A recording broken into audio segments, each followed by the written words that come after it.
Welcome to the Drew Yari Show.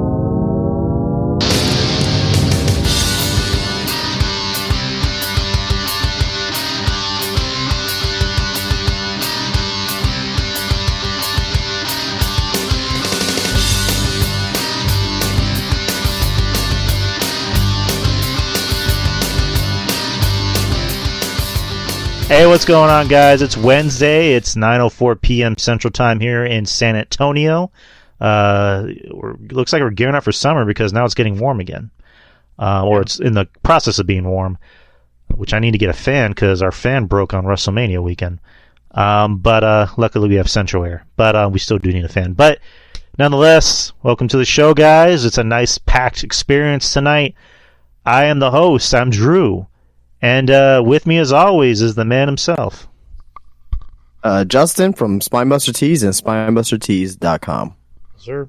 And rejoining us from last week, a prime guest, as I might say. Yo, what's going on? Ruben Prime here. And I believe Mr. RJ might be joining us later. I'm not too sure yet, but hopefully he does. But we got a hot show to do tonight, guys. We got so much to talk about, but let's start it off hot. So last week, as we covered here on the show on April Fool's Day, CM Punk was on the Ariel Helwani MMA Hour. Very coincidentally, he spent the holiday of April Fools discussing fools, and talked about the all-out in Wembley incident with Jack Perry. And a few days after, or maybe like a few days after Dynamite on that Wednesday, it was announced that they would air the footage from All In. Well, they announced it on Collision. Collision, there you go. Yeah, so this happened right after Mania Night 1 went off the air. So yeah, because they for some odd reason they did Collision 10:30 at night after Mania Night 1, which I'm very curious about the rating for that. But yes, continue. Right. So, which kind of made us curious is is it going to be actual footage, or is it just going to be a badly done comedy skit like on Being the Elite or whatever the fuck? And to their credit, they didn't disappoint. It was the actual footage. I guess to kind of tell the story before going into the footage was the Bucks are going to face FTR at Dynasty in the finals for the tag team championships. And I guess to kind of tell the story, the Bucks are like, something happened at All In, with a man known as the Scapegoat, Jack Perry, who got into an altercation with another individual who's friends with FTR, who might have been coerced into doing it, and blah, blah, blah.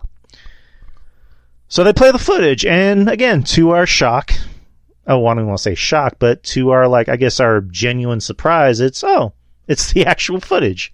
It's actual security cam footage backstage at Wembley, where it pretty much shows Punk's description of said events, which was, if anyone needs a historical review, anyone that doesn't know, anyone that's been living under a rock, or if you just like to hear my beautiful voice talk.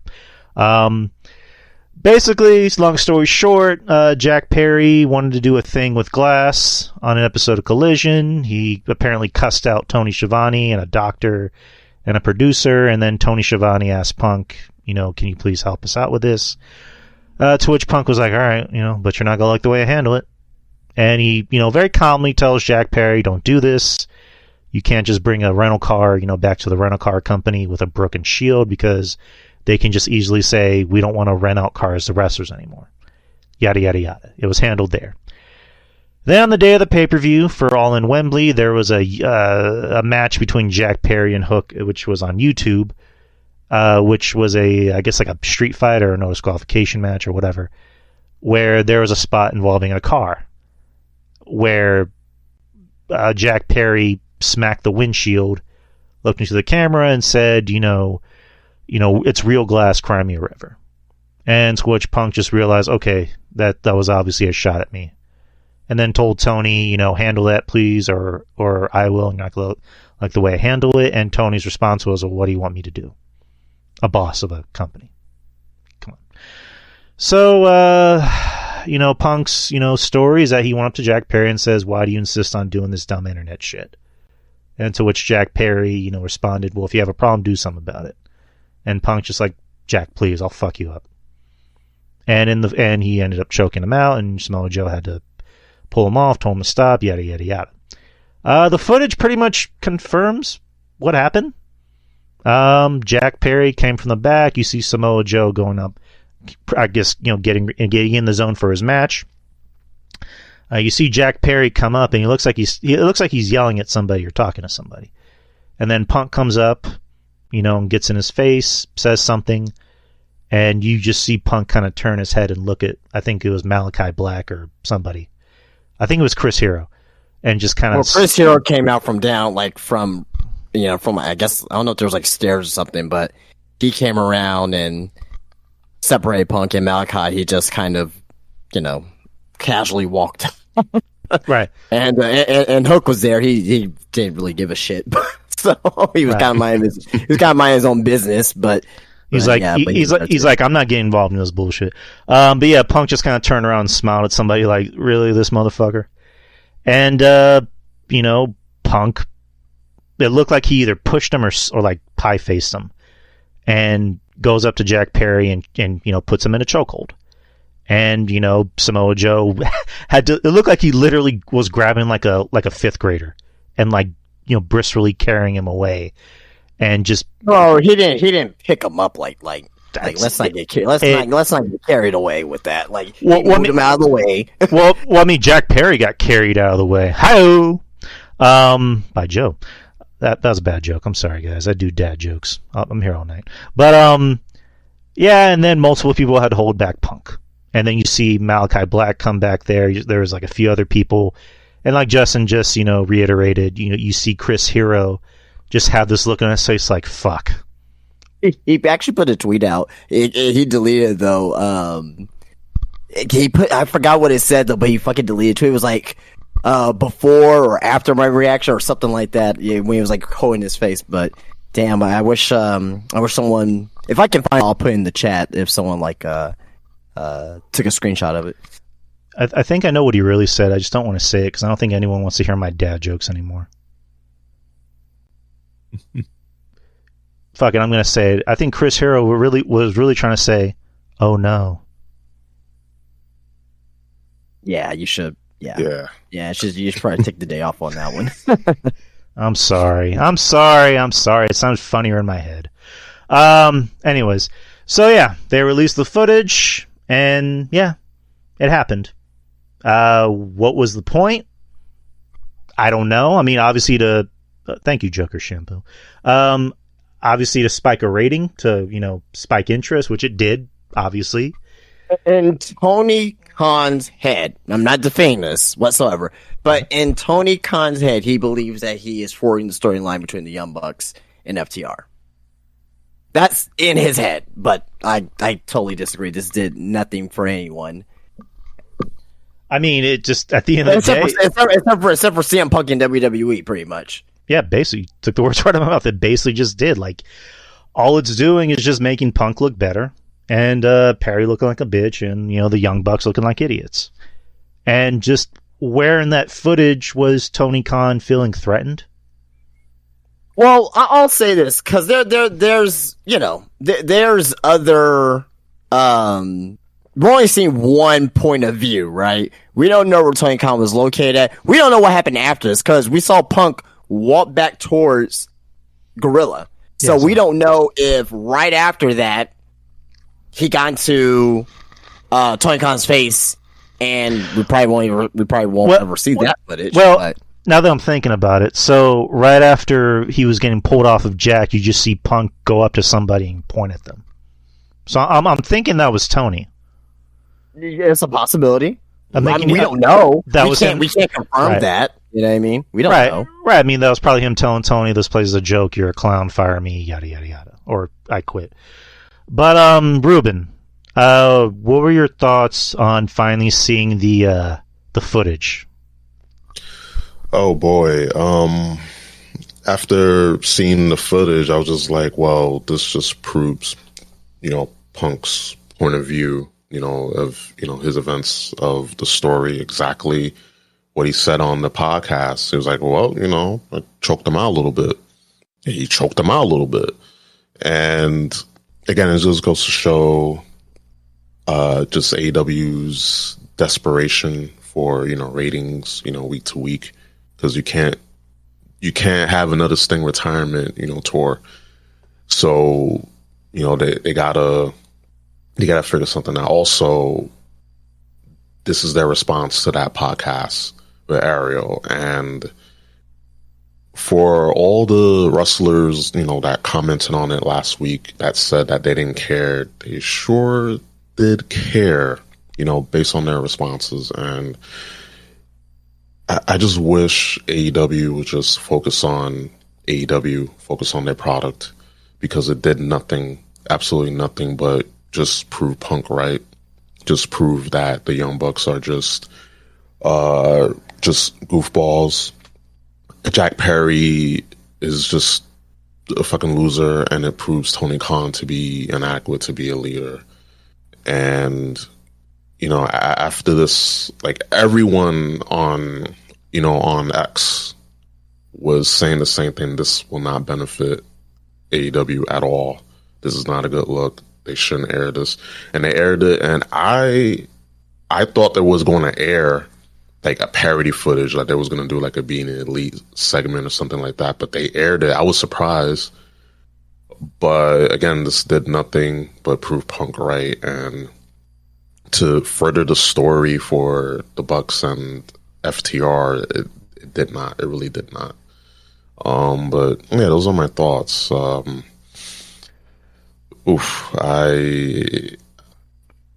don't know what else to say, but that. And apparently, AEW's copywriting people on social media. They're sharing the footage. Of course they are, because this is typical AEW. They try to pop a rating, and you'll think, hey, let's, more people, the more eyeballs this gets, maybe in their mind, because they want more eyeballs to the product. But their typical, copyright striking people, taking down videos. It's just typical, AEW, and just standard operating procedure for these people. So I'm looking in the chat. So Joker Shampoo says Tony was behind the monitor, and Casuals BB just said he re-looked at the footage, and you do see Tony for a quick second. So I guess that'll be something I'll have to double take, because if he was in the background where Chris Hero came from, then Punk didn't walk up to Tony Khan afterwards, because he went the completely opposite direction. If that's the case. But if he's in the foreground, then but that'll be something we'll have to I'll have to look at again. But so I'll just say this, and no one's bringing this up, and I'm gonna have to bring this up because it's only right. So CM Punk did the interview with Ariel Helwani, and he talked about about this here, the incident. And for the record, CM Punk was about 90% accurate on what he said. He said he didn't punch somebody, but clearly he did throw a punch. You know what I mean? He didn't hit him. You know what I mean? He didn't hit him, but he clearly threw a punch. And he also said that he had people with him. I guess maybe Malachi was with him, but you couldn't really confirm, like, there was actually people there with him for him during that. But I don't know if Malachi was just back there, just in gorilla or whatever, just getting ready for the show, wherever the case may be. But anyway, the major thing I want to bring up is that Punk did the interview with Ariel Helwani, but he did not go on TV and talk about this. AEW is taking time out of their TV product to show this again in their thoughts. They're thinking that this is gonna move the feud on with the Young Bucks and FTR. But really, Tony Khan, he wants to air this footage. Like, he wants to air this footage, but he never have. You know what could have benefit this and not have this, be as bad? He could have done this the week he fired him. Remember when he came out in Chicago and he gave the message to the Chicago fans the night before All Out on the day that I fired him? Remember? Yep. Yeah, you remember that? How come he couldn't just show the footage right then and there? Just be like, hey guys, today I fired Phil Brooks, CM Punk. Hey, this is the reason why. I'm gonna show you this video here. Boom. We would have gave him shit for it, right? But at least it would have been over and done with. And I'll be in the past now. Now AEW should be focusing on, X, Y, and Z, right? Tony Khan, AEW is very rattled by this here, obviously. And the fact of the matter is that you're taking TV time away from the women that could be doing something, more with the women. You're taking TV time from Swerve Strickland, perhaps, right? I mean, even though he was out there at the end of the tonight. The fact of the matter is you're taking time away from somebody or something that you can be productive with. This wasn't productive whatsoever. This doesn't do anything for AEW. Like, they're gonna pop a reign for this. I really want to see what happens at that 8 o'clock hour. 8 p.m. Central Standard Time. I'm in Texas. What happens after that if the Reigns just dip? Because I'm assuming the Reigns is gonna dip so fucking bad after this segment here. There was people in the crowd chanting CM Punk when the Young Bucks came out there earlier tonight. So at the end of the day, this again does not benefit AEW whatsoever. Nope.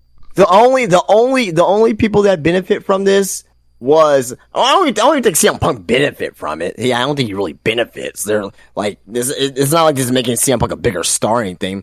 Nobody benefits at all from this. Nobody. No one.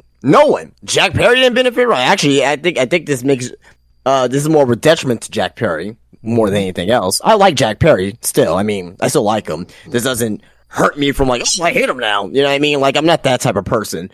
But this actually detriments him because of, what he did. This could have been prevented. And another thing too as well. People are gonna ask, where's Tony Khan? He's in Gorilla, he's getting ready for the show. CM Punk's about to go out there. He was in his proper place where he needed to be, right? Who was the fucking guy that was right next, like on the right side of Jack Perry and CM Punk with the headset on? I couldn't tell who that was. Whoever that was, you need to... Jerry Lynn. That was Lynn? Joker Shampoo says that was Jerry Lynn. Do we know that for sure? Is 100% Jerry Lynn? When Punk was describing the story, he said Jerry Lynn was right there. But he wasn't like specifying where he was, but apparently. Okay, well, if that's Jerry Lynn. I can't, it could be Jerry Lynn. So, Jerry Lynn, love Jerry Lynn as a wrestler. He could have stepped in and been like, hey guys, not here. This is not the right time or place. He was right there to listen to that conversation and seeing that escalating. You had everyone there that was just sitting there watching this develop. And no one had the foresight to actually step in and be like, hey, let's not do this here. If someone would have stepped in, guess what? None of this would have happened. CM Punk will still be in AEW. I know some people will hate that, but that's the fact. You and me talked about this. That Punk was already kind of, what do you call it, tuned out. He was tuned out, yes, and I think he did want to leave as well, but which he did say. Yeah, but Tony Khan would not have fired him. He will still be locked into an AEW contract. He would have fulfilled his contract out. You know what I mean? So yeah. Mm-hmm. You know what I mean? So he'll still be in AEW right now doing whatever. You know what I mean? Until he ends up leaving, and you know what I mean? But this whole situation here could have been avoided. WWE did not use TV time to talk about this, right? So Sam Punk never used TV time to do this. He went on a podcast and he was asked that question. Obviously, he was going to ask that question, but he was asked this question and he just, went through the story. He talked about it. Tony Khan said he wanted to reveal this, and he just wanted to reveal this somehow the weekend of WrestleMania. He's we're gonna reveal the All-In footage. You pick now all of a sudden on the weekend of the biggest wrestling event, WrestleMania 40, you know what I mean? One of the biggest wrestling events of our lifetimes. You chose to pick that time to do this. So it's a desperate play from AEW. It's a desperate play from Tony Khan to pop a rating, whatever, right? To get some buzz around it. I love Okada. Okada hasn't helped with the ratings. Love Ospreay. Ospreay hasn't helped with the ratings. Love Mercedes. Mercedes hasn't helped with the ratings. Love Edge. Edge hasn't helped with the ratings. So you bring all these guys in and you got a little bit of spikes in viewership or whatnot, but for the most part, you're still around your 700,000, 800,000. You're not doing anything to try to make your company better with storylines, with the talent that you have. You're too focused on the past, and obviously CM Punk is your greatest detractor right now to you. Mm-hmm. You know what I mean? So if it's just a bad look all around. You know what I mean? This footage is gonna live forever on the internet. There's gonna be stories about this forever on the internet as long as we live. And the fact that what Punk said was about 85 to 90% correct in this, you know what I mean? And it wasn't like, and I said this too as well. Well, I didn't say this here, but I said this to some friends in some, in a group chat. Let's just say, let's just say that CM Punk lied about the entire thing. It doesn't matter what CM Punk would have said. CM Punk could say, "Oh yeah, what CM Punk says, I chucked out Jack Perry." But if the opposite were to happen, let's say Jack Perry would have knocked out CM Punk. Let's just say, right? I know it's far-fetched and not gonna happen. But let's just say, a Joey Styles versus JBL moment where Joey Styles knocked out JBL. Let's say, Jack Perry knocks out CM Punk. I don't give a fuck still. You know what I mean? I still won't give a fuck because at the end of the day, it doesn't matter because you're not making money off of CM Punk. CM Punk is not wrestling for your company anymore. It doesn't matter. CM Punk is in WWE and he's there now. So it's like, I don't understand the logic behind it. I don't, but we were sitting here talking about it. So there you go. At the end of the day, when two grown-ass men, and I use that term loosely for one of them, gets into a fight, nobody really wins. I mean, in this case, Punk maybe won, but like Justin said, everyone kind of looks bad. But at the end of the day, too, it's like a lot of people see online where they're like, "Oh, Jack Perry got choked out." He didn't get choked out. He was standing. He was fine. He got put in a chokehold. Yeah, he didn't get choked out. Like, let's not like. But he looks bad. Can you at least agree that he looks bad after this? This makes him look bad. That. Oh, okay. Did I not? I forgot. My bad. But yeah, just all in all, this is just it's one of those things of like, yeah, we finally see the footage, but Joe Numbers from the Soup says, it's a nothing burger. It really is. But I guess like at the end of the day, like when we all saw this, I was thinking like, well, that was it, pretty much. But there's gonna be people out there that there's people out there who are the AEW apologists and suck the AEW cock and they don't see anything wrong. Fucking Dave Meltzer didn't say shit about this on Twitter. Well, he did say that it wasn't guided for them to air this, but it's just at the end of the day where it's like, you're gonna get your WWE elitists like defending Punk no matter what, right? You know what I mean? even though he was the one that threw the punch first, right? You know what I mean? Whatever, right? You're going to get your AEW, your AEW elitists that's going to defend Tony Khan and Jack Perry and the Young Bucks in this situation, saying like, oh, yeah, well, he created a toxic environment, CM Punk, and, he deserved to be fired. Again, to your point, Drew, no one wins at the end of the day with this. And, I hope that this is over, but we'll see. I have a feeling it's not over. And that's No, just it's not. no. It's Nah, as long as Tony and the Bucks want to keep Phil in their mind 24/7. Well, I mean, the more they do it, the more their company's going down in flames. Did you see Tony? Did you see Tony Schiavone tonight after this? Oh, Yeah. That reminded me of WCW 2000 right there. Yeah. Poor bastard. Oh, yeah. That poor bastard. Man, I saw that. I was like, oh fuck. Like this is like after when fucking Russo did the promo on Hogan and Bachelor Beast 2000. Like, fuck. You will never see that piece of shit again in this ring, bro. Yes. Whew. Oh my god. Any closing thoughts, guys, before we head on to the weekend? I'll just end it with closing again. To your point, Drew, no one wins in this, but we got to be better as fans, right? To Agreed. not to look at things fairly versus who we like and dislike. Punk was wrong in this situation. Jack Perry was wrong in this situation.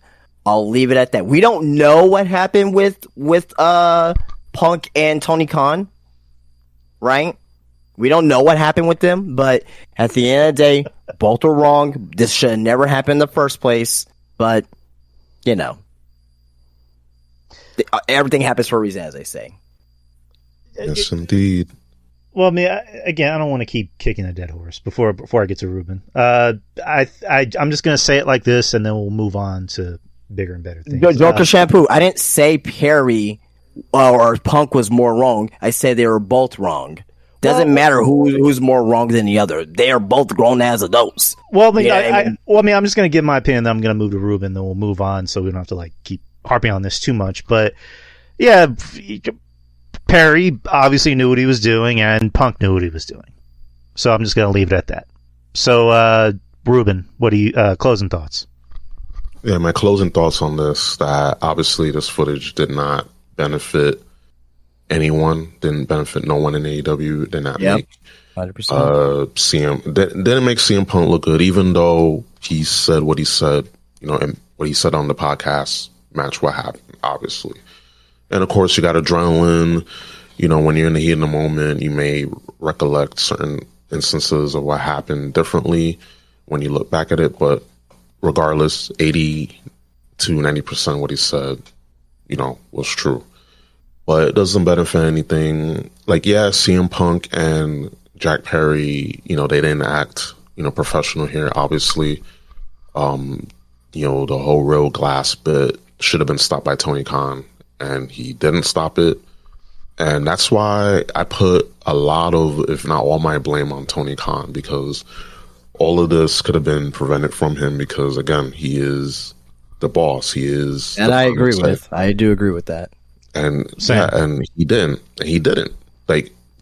He told Punk, "Oh, what do you want me to do about it?" I'm like, "Motherfucker, you're the boss. Put your foot down. What are you doing?" And again, this is not the first instance when Tony Khan didn't put his foot down. Going back to the workers' rights promo with Hangman, and then him going for business for himself. At that moment, Tony Khan should have said, all right, you two, meet me in private. Let's talk. What the fuck is this? What is going on? You don't do that shit out there. Whatever problems you have, you come to me and we'll squash it. You don't go into business for yourself. He didn't do that. He can't even do that. So the fact of the matter is, all this could have been prevented by Tony Khan, but he didn't. So that's why you see that footage is a reflection of Tony Khan's inadequate leadership or lack thereof at the end of the day. 100%. Yep. So yeah, that's my closing thoughts. Like, I don't think this is over because, I don't want AEW to go down, but they're doing a good job of putting themselves down. They're doing a pretty good job of it's like mirror images of WCW, and it's sad to say that because we do need another wrestling company. We need other places where men and women can work, but this is not how you run a business at the end of the day. I think the only thing that, AEW, they're putting their own nails in their own coffin right now, but I think the only thing right now that is really going to end up hurting AEW is that if Turner does not give them does not renew their TV rights. If that doesn't happen, then they're in big trouble. But if they still have TV rights, if Tony Khan still wants to put money in, AEW is still going to be around. So. Oh yeah, that's what Punk said. He can put money as long as Tony Khan can put money into this company. AEW will still be around. But again, we're all businesses. The main function of a business is to make money. And if your business isn't making money in the long term, and you're putting more of your money and you're not seeing any of that return, how long will that last? Just being honest, 100% honest, is looking objectively, just from a common sense perspective. Like, how much money is Tony Khan going to put into this before, he says, okay, we gotta do something? Well, I guess, and anyone can correct me if I'm wrong, isn't it technically his dad's money? I mean, his dad does help, but I mean, Tony Khan still has his own money too. Well, again, he's still a billionaire. You know what I mean? Well, I mean, didn't his dad basically give him an allowance or inheritance to do this? Yeah, for sure. Okay. I'm just, again, legit question. I just wanted to make sure I was.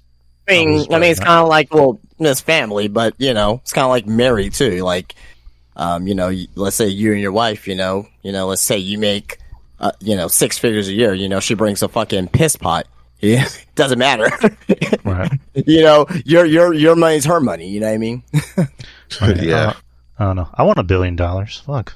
Give me $1 billion. Oh, that would be nice. Make life so much easier. Yeah, let's, we're done with this. Let's move on to the last weekend or the previous weekend. So let's start with Stand Deliver and then we'll get to Mania. So, I guess before I get to Stand Deliver, did you guys watch the Hall of Fame? Yes. Yeah. What were your thoughts on the Hall of Fame? Just to be quick, Heyman's speech was possibly the best, in my opinion, probably the best Hall of Fame speech that I like. You know what I mean? Well, it's definitely up there. Everyone else was good. I love the U.S. Express. Obviously brought Bray and talked about him for a little bit too as well. Thunderbolt Patterson stole the show. He was great. I loved him. Thunderbolt Patterson. You could see the influence from Dusty Rhodes there, 100%. And Ali's wife was there. That was good. rocking his fake title. We'll talk about that soon. But it was a cool belt. It's a cool belt though. And ending it with The Rock talking about his grandmother. So, yeah, I thought it was good. I thought it was a good Hall of Fame. It was super long, but it was good. Yeah, I liked it. I think they need to find a better way to construct the weekend because, especially for the wrestlers, because on Friday you got SmackDown, which is live, and then immediately after that is the Hall of Fame, and then over the weekend is Stand Deliver and WrestleMania. What they really should do is just let that Friday before SmackDown be taped and then do the Hall of Fame live. So that way it's, better constructed. But, again, that's just... Yeah, but they'll lose money that way because they were in Philly for it. It's just my opinion. I think it works better on the wrestlers. What they could do is... This is what they could do.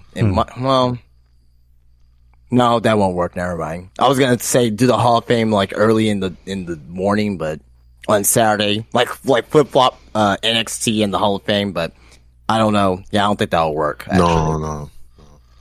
Or just put SmackDown like on a different day, and just have the Hall of Fame on Friday. I don't know. I'm like, I don't work for WWE for obvious reasons, but I mean, yeah, because like I'm more insured because like it's like venue. A, it's venue. B, it's like TV rights. You gotta move. Let's say there's like a sitcom on a Thursday or something like that you gotta move to a Friday.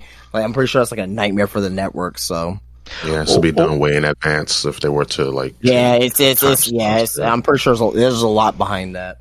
or why not just have Takeover on Tuesday, like you would have NXT and then have the Hall of Fame early in the afternoon on Saturday. Because they want NXT in the same city.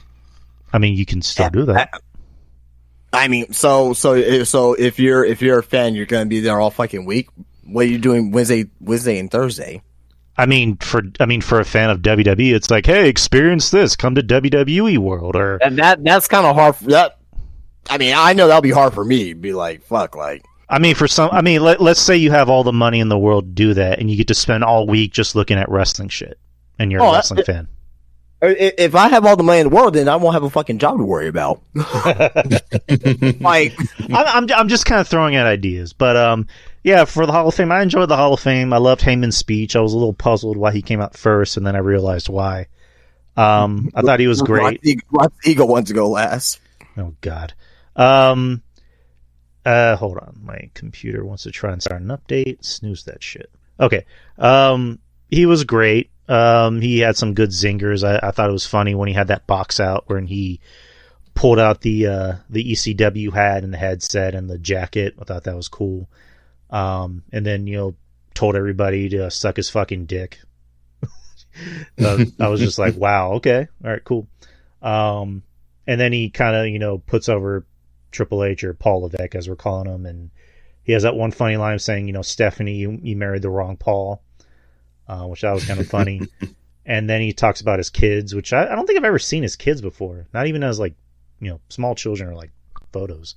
But it was the first time seeing his kids, and they look like his kids. And then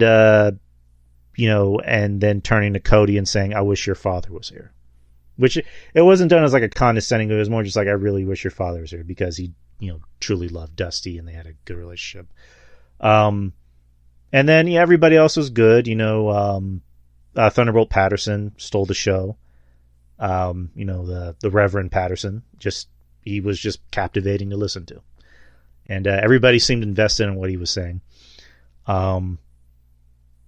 Everybody else is good. I didn't really have any complaints about the Hall of Fame, but I think Heyman might have been the best one, probably ever.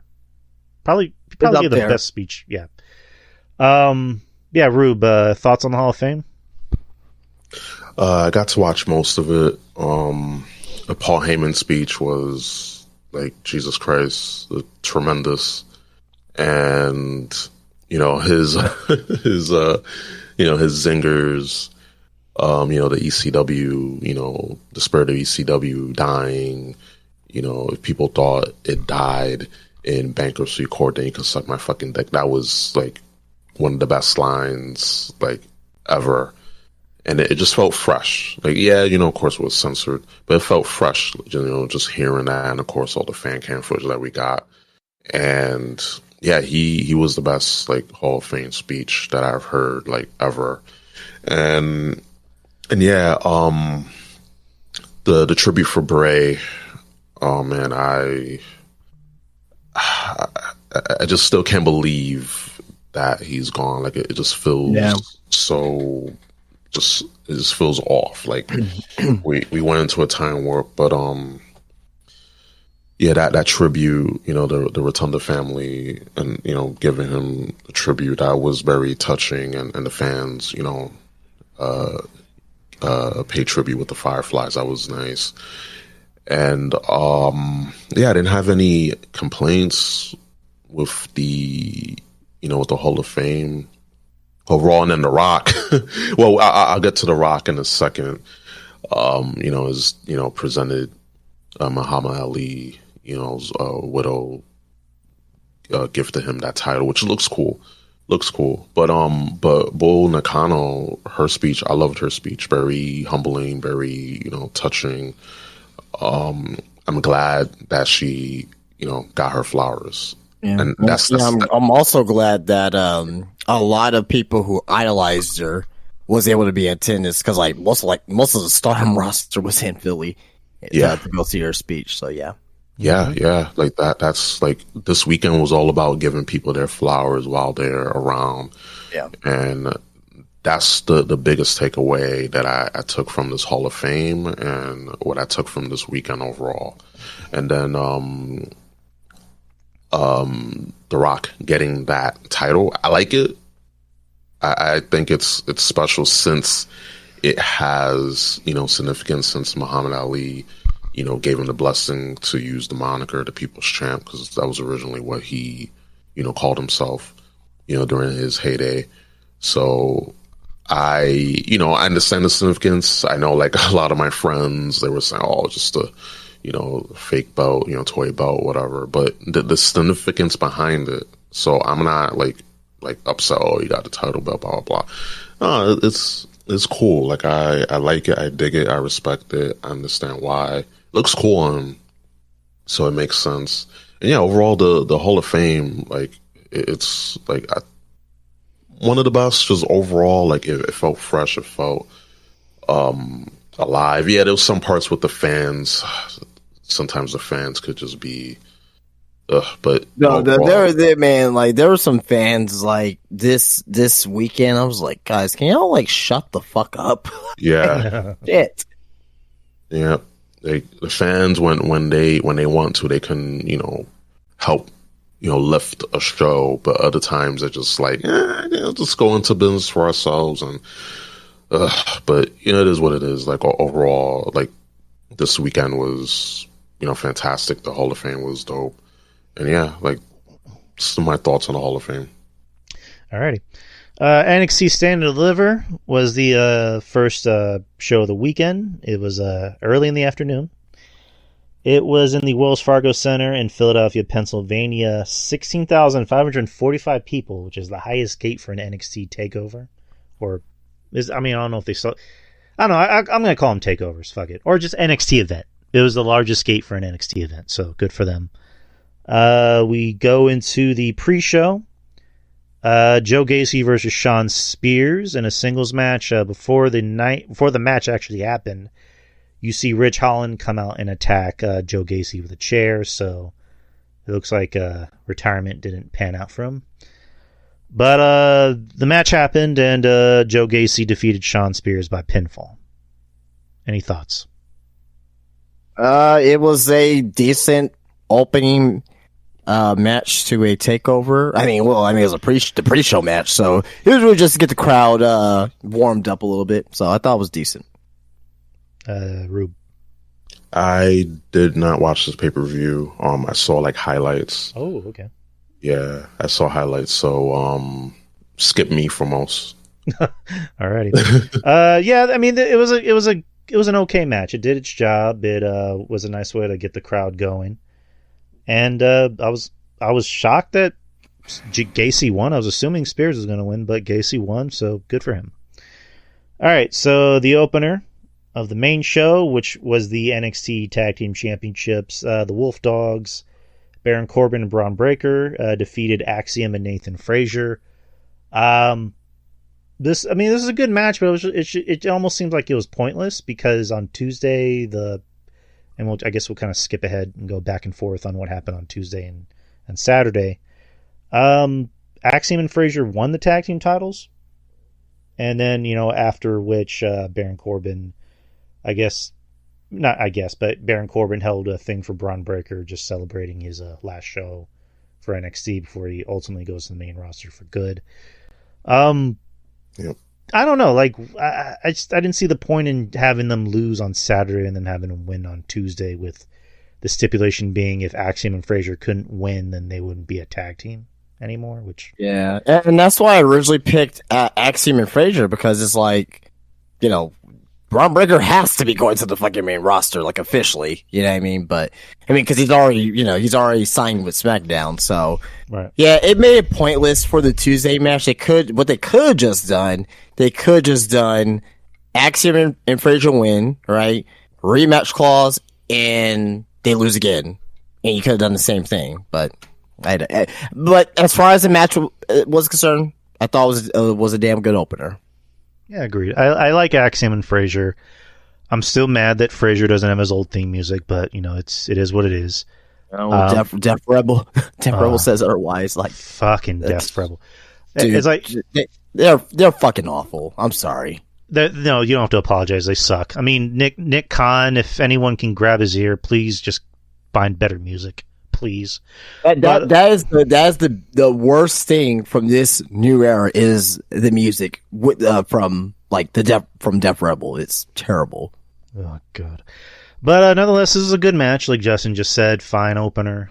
We're going to move on to the triple threat match for the NXT Championship. What is it? Meat Mania, as they call it. Obafemi, the champion, versus Dijak and Josh Briggs. Fantastic fucking match. Love this match. I thought in my head this is going to be a pretty good Haas match. It ended up being not just a hell of a good Haas match, a good Titan match, and just a really good match overall. Like, these three guys, found a way to work together in a way that you don't see in a lot of triple threat matches. And this just continues to make Oba just look better and better with each match, because I go back to his match with Dragon Lee from a few months ago, and me, Justin, were kind of puzzled, like, why is Dragon Lee taking a lot of offense from... Or no. Why is Obafemi taking a lot of offense from Dragon Lee?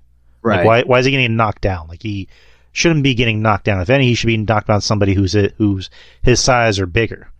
This is a perfect example of, show Obafemi to be, the monster that he is, the big Titan that he is. And, any time that he would just get knocked down, he would just get right back up and be even more powerful than ever.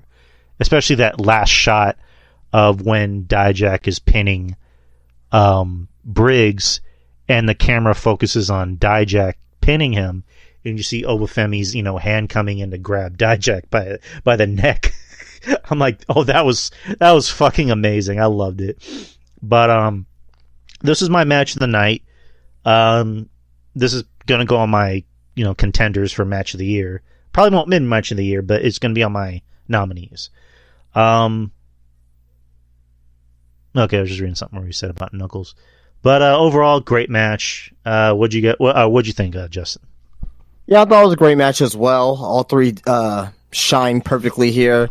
Dijak's amazing, as you know. Briggs, he was my most improved last year. If you guys remember, I have him for my most improved last year, and I have him, and hopefully these allegations, whatever the hell, are swept under the rug. I think they did already. But I think they are. Yeah, but anyway, I have him in the main event picture by the end of the year, and you can see why. He's very talented.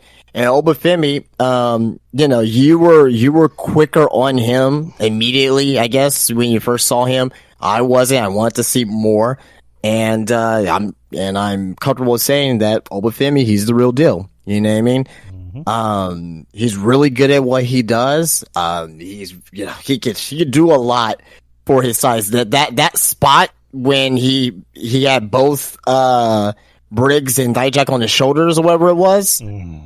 Amazing spot. Good match though. Very good match. I don't know. I'll say match of the year candidate, but it was very good though. I thought it was match of the night, and or match of the not of the night, but of this pay per view, I should say. Match of the day for sure. Yeah. There was a couple matches on WrestleMania that this was that this match didn't live up to, but anyway, I thought it was really good, very very good. Ruben, I know you said you didn't watch the pay per view. What do you think about Obafemi from what you've seen? I think the guy is awesome. How old is he? He's like 22. Jesus Christ. Yeah, he is definitely someone to look out for the next 5-10 years. Actually, I got it wrong. I'm sorry. He's 25. He'll be 26 in 12 days. Okay, so that's young. Like, that's still he hasn't even hit his prime. So I think in 5 to 10 years, he will be a bona fide star. I guarantee he will be main eventing a WrestleMania in 5 to 10 years time, because NXT, they're building a lot of stars down there. He's definitely the ones that they're keeping a close eye on, and he has a presence about him. Again, big meaty man. Shout outs to Big E. Yeah, I'm like high hopes for him, and his reign has been pretty impressive from what I've saw. Which I need to start watching NXT though. I know I'm missing out a lot of good stuff. Yeah, there's a lot of good stuff, and I'm liking like what I see, on the clips, but it's improving tremendously. Because yeah, if anything, I think NXT now, because you're losing Mello and you're losing Ilya possibly, and you're losing Braun. You're getting new guys in there like Javon Evans, who's basically like he's like the black Will Ospreay pretty much, but more athletic. He's talented from what I've seen. Yeah, he's amazing. He's only 19 years old too, so that's even more great. And but anyway, Jacob Fatu. Yeah, Jacob Fatu just signed. Yeah, we'll cover that. We'll cover that. Okay. On what I think. With Jacob Fatu, but Julia, obviously, like, she's gonna be there. So there's a lot of, like, I think NXT, I won't say they're going back like to black and gold, but I think the quality of wrestlers that's coming in and that are there right now, I think you're gonna see a big, like a big difference from now to the end of the year. NXT is gonna look very different. They're going back. I would say they're going back to black and gold isms. You can say that. I guess to fast forward, to Julia. So they brought back the newly signed NXT wrestlers debuting in the crowd. Like they did at Takeovers years ago, and yes, and William Regal is back to scouting talent, and we all know how that used to go. William Regal brought in some really talented guys. He brought in the Kevin Owenses and the Adam Coles and the Finn Balor's and people like that. So I don't know, NXT is a healthy mix of OVW, FCW, and black and gold, I would say. Whereas OVW was about creating brand new stars, and NXT black and gold was signing obviously some names from like the indies and Japan and yada yada yada. So, but yeah, man. And again, just Ruben, you're missing out. Like NXT is yeah. That's gonna change. I'm definitely gonna put in effort to watch NXT, because as I coined the phrases before, I've been noticing they've been baking. They've been working overtime in the bakery. So I definitely got to see what they got cooking over there. Oof, there's definitely some baked goods. I'll just leave it at that. Speaking of baked goods, 6-woman tag match. I see what I did there. Fallon Henley, Kalani Jordan, and Thea Hale with Chase University defeated Izzy Dame, JC Jane, and Kiana James. Thea Hale won by submission by making Izzy Dame tap out. This was a fun match. It kind of did its job. It was a 6-woman tag match. All 6 women are very good. Thea Hale is very good. She's going to be a star in, I would say, the next 3 to 4 years. Everyone knows how I feel about JC. I'm a JC guy. Can't help it. Kalani is great for somebody that didn't really have any formal wrestling training before she came to the Performance Center, unless somebody can prove me wrong. She's very good. And Fallon Henley, I think, is going to be a women's champion before the end of the year. Again, I can't really say too much about the match. A lot of the match was basically, it was focused on Thea and JC. Thea thought JC was her friend, and JC was just basically using her and manipulating her, which we found out the truth on Tuesday. But yeah, like as soon as there was that big face-off with Thea and JC, the crowd dug it, and they just won at it. And like I mentioned before, Thea got the win for her team. To kind of jump ahead on Tuesday, JC revealed the real reason why she had to bail out Chase University was because Andre Chase bet on Thea's match, her her submission match with Tiffany Stratton for the title, and that he bet a lot of money against her. And when it looked like she was about to tap out, that's when he threw in the towel. So more drama coming out of Chase University, but yeah. Overall, Justin, what did you think about the match? I mean, the match was fine. Wasn't anything great. I mean, but I thought all 6 women worked hard here. The major thing I want to bring up is that I think we may end up seeing a heel Fallon Henley very soon. You know what? I was thinking the same thing. We're going to see a heel Fallon Henley very soon. Her expressions after the match kind of told the story. WWE, they don't, like, especially in the Triple H era and the Shawn Michaels era in NXT, they're very deliberate on what they do. So, but I think Kalani Jordan's great. I always felt about her, ever since the breakout tournament last year. She keeps improving. Her mannerisms, her expression. She's very she's very, I won't say like a storyline wrestler or whatnot, but she can tell a story with her face, with her expressions and whatnot. Fallon Henley has always been that old reliable in the women's division, right? You know what I mean? She's always been on TV. You know what I mean? She hasn't really like done anything like overly amazing or whatnot, but she's always a solid hand, and I really think she's going to take that next step up in the next couple months from here. And, Kiana James, I love Kiana James. I love JC James. Izzy Dame, I mean, she's more fairly new on NXT TV, but, I really think that she has some more promise as well, but I thought the match was fine. There you go. NXT Women's Championship, Roxanne Perez versus the champion Lyra Valkyria. Good match. Really good match between these two. Good storytelling with Roxanne focusing on Lyra's arm that she injured. So she was, attacking that. So, good storytelling. Roxanne, her heel gimmick, kind of like Drew McIntyre's, where she's pissed at the crowd and, she's just telling the truth. I tried to be the good girl. I tried to be happy. I tried to, turn the other cheek, but I said, fuck it. I'm going to get mine. And she's doing that. During the match, you saw Tatum Paxley come out and try to save Lyra. And then didn't work. Roxanne pushed Lyra into Tatum, and then she threw her back in the ring for a submission. And for a while, it looked like Lyra was maybe going to turn her in for a pin, which I'm like, that'd be kind of cheap. But no, Lyra tapped out. Because, Roxy was focusing on that arm. So Roxanne is a 2-time NXT Women's Champion. Good.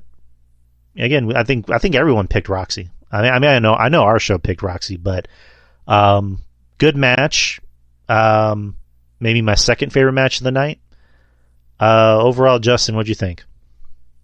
Great. I mean, obviously, Roxy, I've seen her many, many times here in San Antonio, doing local wrestling. There was a lot of people from Hybrid, that was in Philly. And there was a lot of people from, South Texas that went, to Stand Deliver. So she definitely had a nice, support system there. So, there in Philly. So, but, yeah, I mean, right person won. Heel turns working for her. She's really developing herself into more of a fleshed out character on NXT TV. So, super happy for Roxy. She deserves it. Love Lyra too as well. Lyra was a great champion. Wouldn't be surprised if Lyra gets called up in the draft. I don't know. It's funny to say this because like CM Punk, or not CM Punk, but AJ Lee kind of has that influence over certain women's wrestlers like Roxy, like, not so much Bayley, but like, Cora Jade, where they kind of have that look and they have that attitude of her. I think Roxy does it a little bit better than Cora. Yeah, you can definitely see that AJ Lee influence, and it's working. And then for Roxanne, she showed up on I'm Raw. pretty sure they talk to each other too a lot too. Oh, yeah, because like on social media, CM Punk refers to Cora and Roxanne as his kids, and AJ Lee's the mom. So I don't know. It's working. You can definitely see that influence. And then Roxanne showed up on Raw to wrestle. What the fuck's her name? Oh yeah, Indy Hartwell. Which again, it was good to see Roxanne. As soon as I heard her music go off, I just went, "Oh, Roxanne, cool." And then she beat Indy, and then when she's walking to the back, Natty says, "Hey Roxanne, I'll see you on NXT tomorrow," and she's like, "Okay." I don't know, just kind of awkward. It was just awkward the way Natty says it. "Hey, I'll see you on NXT tomorrow." Okay. So, which she did wrestle Natty on NXT, and my feelings aside for Natty, I thought it was a good match. Natty does have a lot of respect in the locker room. She's, I guess, the benchmark of the women's division. If you can have a good match with Natty, then you're going somewhere. And they obviously love Natty, and they obviously think high of Roxanne. So, good match. I was happy to see Lola Vice come out there and make sure the right woman won. So, thank you, Lola. And yeah, so moving on to the next match, you had Ilya Dragunov, the NXT champion, versus Tony D'Angelo with his family. This is a good match. It was a little slow for me in the beginning, but then it started to pick up like mid-match. This is probably, without a doubt, the best match that Tony's had. And, it's Ilya. Like Justin said, Ilya can sell me a ketchup, flavored popsicle, because that's how fucking good he is. I don't think anyone can have a bad match with Ilya. I don't think Ilya can have a bad match in general. A lot of the storytelling was that the family was trying to help him, by cheating, Shannon was trying to give Tony brass knucks, and Tony's like, "No, I'm not doing that." And, Ilya was trying to goat Shannon into coming on the match and interfering, and, Tony was like, "Nah, stand down." So a good back and forth action, some good solid work. Towards the end, Ilya was really trying to make sure Tony didn't get up. He did that spot with the table, which I thought was cool. And then he did a final H-bomb, is what he calls it, to finish Tony off, and they shook hands, and that was the end of the match. So what'd you think, Justin? Good match. I really like Tony D. I really like the whole family persona. It's just my thing because I love mafia movies and the mafia culture, things of that nature. So I'm already biased towards that. Ilya's fantastic. He's gonna Ilya. Once he comes up to the main roster, you need to treat him as a babyface Gunther. Period. Mm-hmm. Just let him go out there and just fucking kill everyone, and the fans will start liking him because he's literally killing everybody. But Tony D's day as an NXT champion is gonna come. I don't know if it's gonna be in the next. I don't know if he's gonna be the one to beat Trick. That could be a possibility, or something. But I'm pretty sure Trick Williams is gonna beat Ilya, which I don't really like, but whatever. But yeah, at the end of the day, though, I thought this match here was pretty good. All right, and then Ilya showed up on Raw to open the show, or I guess not to open the show, but the first match to open the show against Nakamura. And again, it was one of those things like, oh shit, it's Ilya, cool. Came out with the NXT belt and had a fantastic match with Nakamura, which he won, very cleanly, which as he should. And yeah, the crowd seemed to like Ilya. So I mean, granted, they were in Philly, and yeah, I'm gonna say it's the smartest crowd of the year. So, and then next week they're going to be in Montreal. We'll see once he gets drafted. How and the regulars take to him. And then next week they'll be in Montreal. I don't know. I mean, he's obviously not going to be there, but let's say how Ilya does in front of I don't know, Davenport, Iowa, or Corpus Christi. Oof, I don't wish that. I don't wish that on anyone to be in Corpus Christi. I say that as a fellow Texan, and I'm pretty sure Justin will back me up. Of course, Corpus Christi stinks. Does it, Justin? I'm not gonna. I have friends there, so that's in the wrestling scene. I can't say yes or no to that. So I mean, you can say excluding the people that you know and love, that city stinks. It's okay. yeah, we can just move on. Yeah. You go on rants about Houston. Like, come on. That's fucking Devil City right there. If anyone that lives in Corpus that I'm cool with, or anyone that listens to the show, I don't mean this by any disrespect if you like the show, but it's a shite wrestling town. I'll just put it that way.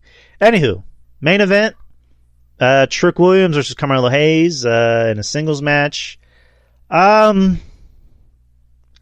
was a little let down by this match, and not because it was bad, but because there was an unusual amount of Gaga in this match that I didn't feel was needed. I was expecting there to maybe be some heel shit. Maybe, Melo tries to pull some heel shit while the ref's not looking and tries to win, but then he ends up blown up in his face. But there was just constant Gaga of the ref getting knocked out and Melo trying to go for a pin or low blow him, yada, yada, yada. And then Trick pulls out the steel chair and tries to whack Melo, and the ref sees him with the chair and doesn't call for a disqualification, even though I'm not saying he should have, but it's just like, come on, like, be self-aware.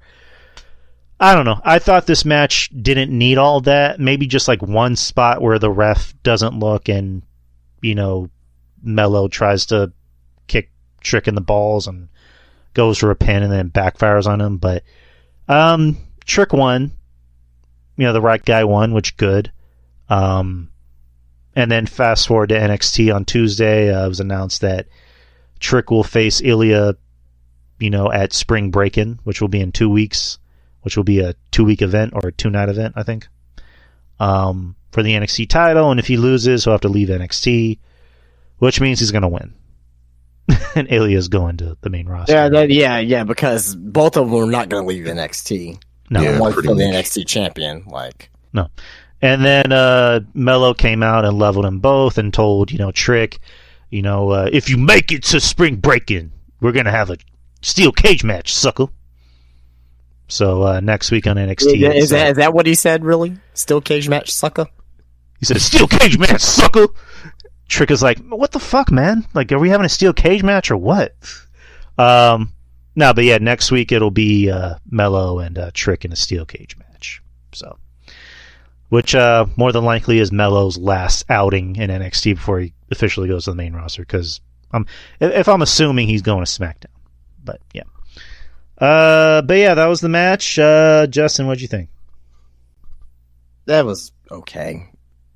I mean, it had heat going in to the pay-per-view, deserved to main event. But it didn't live up to main event expectations, in my opinion. Good match. Not saying it was bad, but I just didn't think it lived up to the feud and the expectations, in my opinion. It certainly wasn't a Gargano Ciampa New Orleans takeover. Right. I mean, it could have. It definitely had. It definitely deserved a main event because of all the everything surrounding it, the hype. But again, like you said, like I said, it didn't live up to the hype. It could have been much, much, much better. Instead, it was just okay. But all right, so that was NXT Takeover. I see RJ in the chat. RJ, are you able to jump on for a bit? Just raise your hand if you can.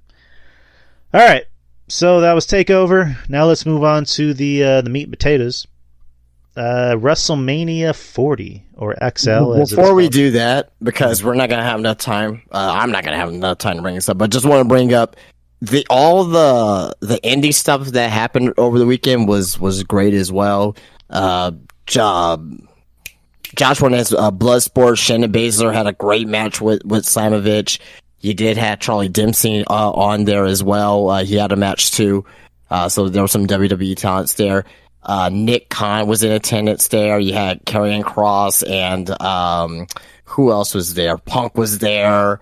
Braun Strowman was there. Nia Jax was there, all supporting Dempsey and Shayna Baszler. So I really thought that was cool. And basically, Nick Khan was fucking, with the GCW owner taking pictures with them. So that could be a future relationship. So, but yeah, just all the indie wrestling that happened over the weekend, and also as well, Mark Briscoe winning the ROH title. Great moment. No one's really talking about it for obvious reasons because of everything that happened over WrestleMania weekend. But the fact that he is ROH champion, basically no one thought that he will ever be like a single star, but it was a good moment there with his family and all that stuff, and paying tribute to Jay. So, but yeah, just want to get that out there real quick because I thought that was good things to talk about before we talk about 40. Yeah, good. Congrats to Mark Briscoe, much deserved. And then just WWE at GCW, like who would have thunk it? Just and then Nick Khan, said that WWE does have interest in working with other companies. So, and that's fantastic news to hear, man. With like Justin just said, Shayna Baszler was at Bloodsport and she faced Masha Slamovich, and Charlie Dempsey was at GCW as well, which they actually name dropped GCW on fucking NXT. Yeah, Bloodsport. Yeah. Yep. It's different time we're living in, man. It's different time we're living in. I love it. Only good could come out of this. So who's ready for Cody Rhodes versus Nick Gage in a death match? Oh God. I'll be down to see it. Fuck it. Cody wants to fucking bleed. Nick fucking Gage. That'd be awesome. But anyways, let's move on to WrestleMania. WrestleMania XL or 40. I like that they brought back Roman numerals. It's cool. It was a 2-night event, as it's been since 2020. It was in Philadelphia, Pennsylvania, in the Lincoln Financial Center. Hold on, RJ just texted me something. Still the same bullshit. Give me 1 second. I need to text RJ something. Sure.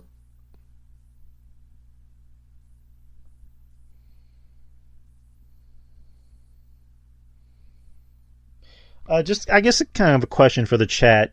If anyone's having like problems hearing me, because RJ said he's having problems hearing me. So do you guys need? Is RJ on mobile? Because if he is, that could possibly be the reason why. Because I know when Wrestling Soup was on for their Mania coverage, people were complaining that there was like audio issues, but it was for the people who were on iPhones, mobile, and basically if you're not on a laptop or a desktop, you'll have audio problems. So that's like the main culprit right there. Okay, I just texted RJ. I think he has a computer, so I'm gonna need to tell him that. But anyways, we're trying to get him on here hopefully. But yeah, WrestleMania night 1 did 72,543 people. Night 2 did 72,755 people. Combined was 145,298. So pretty impressive. Hold on.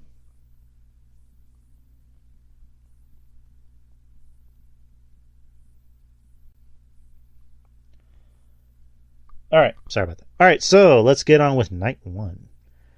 Night 1 had 7 matches. So the first match of the day actually was for the Women's World Championship. Rhea Ripley versus Becky Lynch.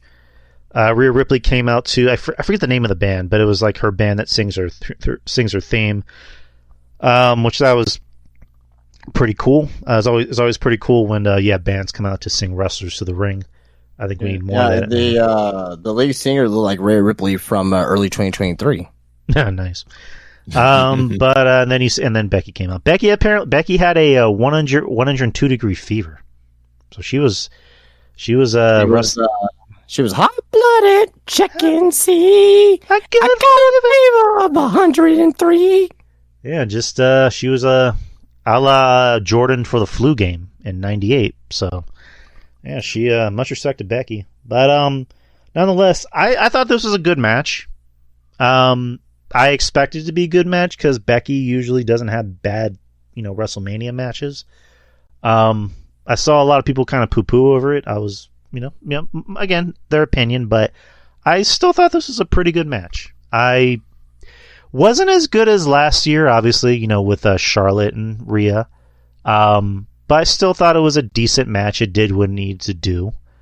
And that's put over Rhea. Now Rhea can say, I beaten in Rhea's, title reign, which she's been champion for over a year, and pretty sure she's going to be champion until next year when she faces Bianca. I'm assuming Bianca is her opponent next year.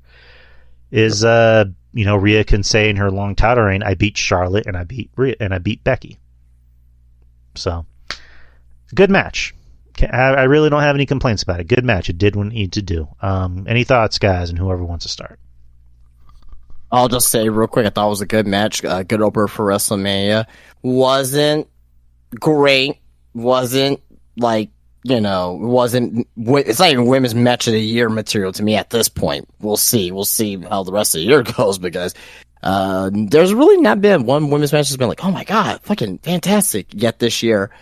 But it was good. Definitely not, it wasn't Rhea Charlotte, but it was still a good match whatsoever. I thought, both women worked hard. Rhea won. I don't mind seeing Rhea having the championship for another year.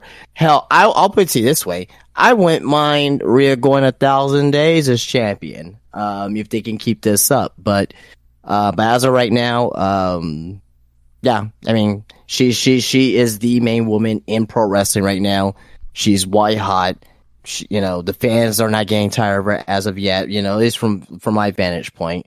She is the most. I'll put it to you this way: in my shop, do you have any Rhea figures? Do you have any Rhea pops? Do you have any Rhea t-shirts? She is the most asked about woman. Period. And it's not even close. Second place is Bianca. Third is Thunder Rosa, just because she's local. You get a lot of local people in there, but yeah, mommy's on top, as she always says. Certainly is. Rube. Yeah, I was hearing people's, gripes about this match. I mean, I can understand, considering how dominant Rhea has been in her reign so far, and for her to have a competitive match with Becky. I thought going in that Rhea was just gonna squash Becky. 1, 2, 3. Normally, when someone has a book coming out and all that, that means that maybe I'm winding down in my career. Who knows? But and then especially since it seems like she's gonna take time off, from the looks of it. I would have thought that she would have just squashed Becky, Rhea, that is. Just have her dominate Becky Lynch, during this match. But they went with a competitive match, so I get it. It wasn't a terrible match, but I can see people's gripes with the match, and also the spot with the turnbuckle, leading up to the Riptide. That was a sick sequence to end the match right there. That was a pretty cool spot. And one last thing, Rhea, before her match, it seemed like she had a panic attack.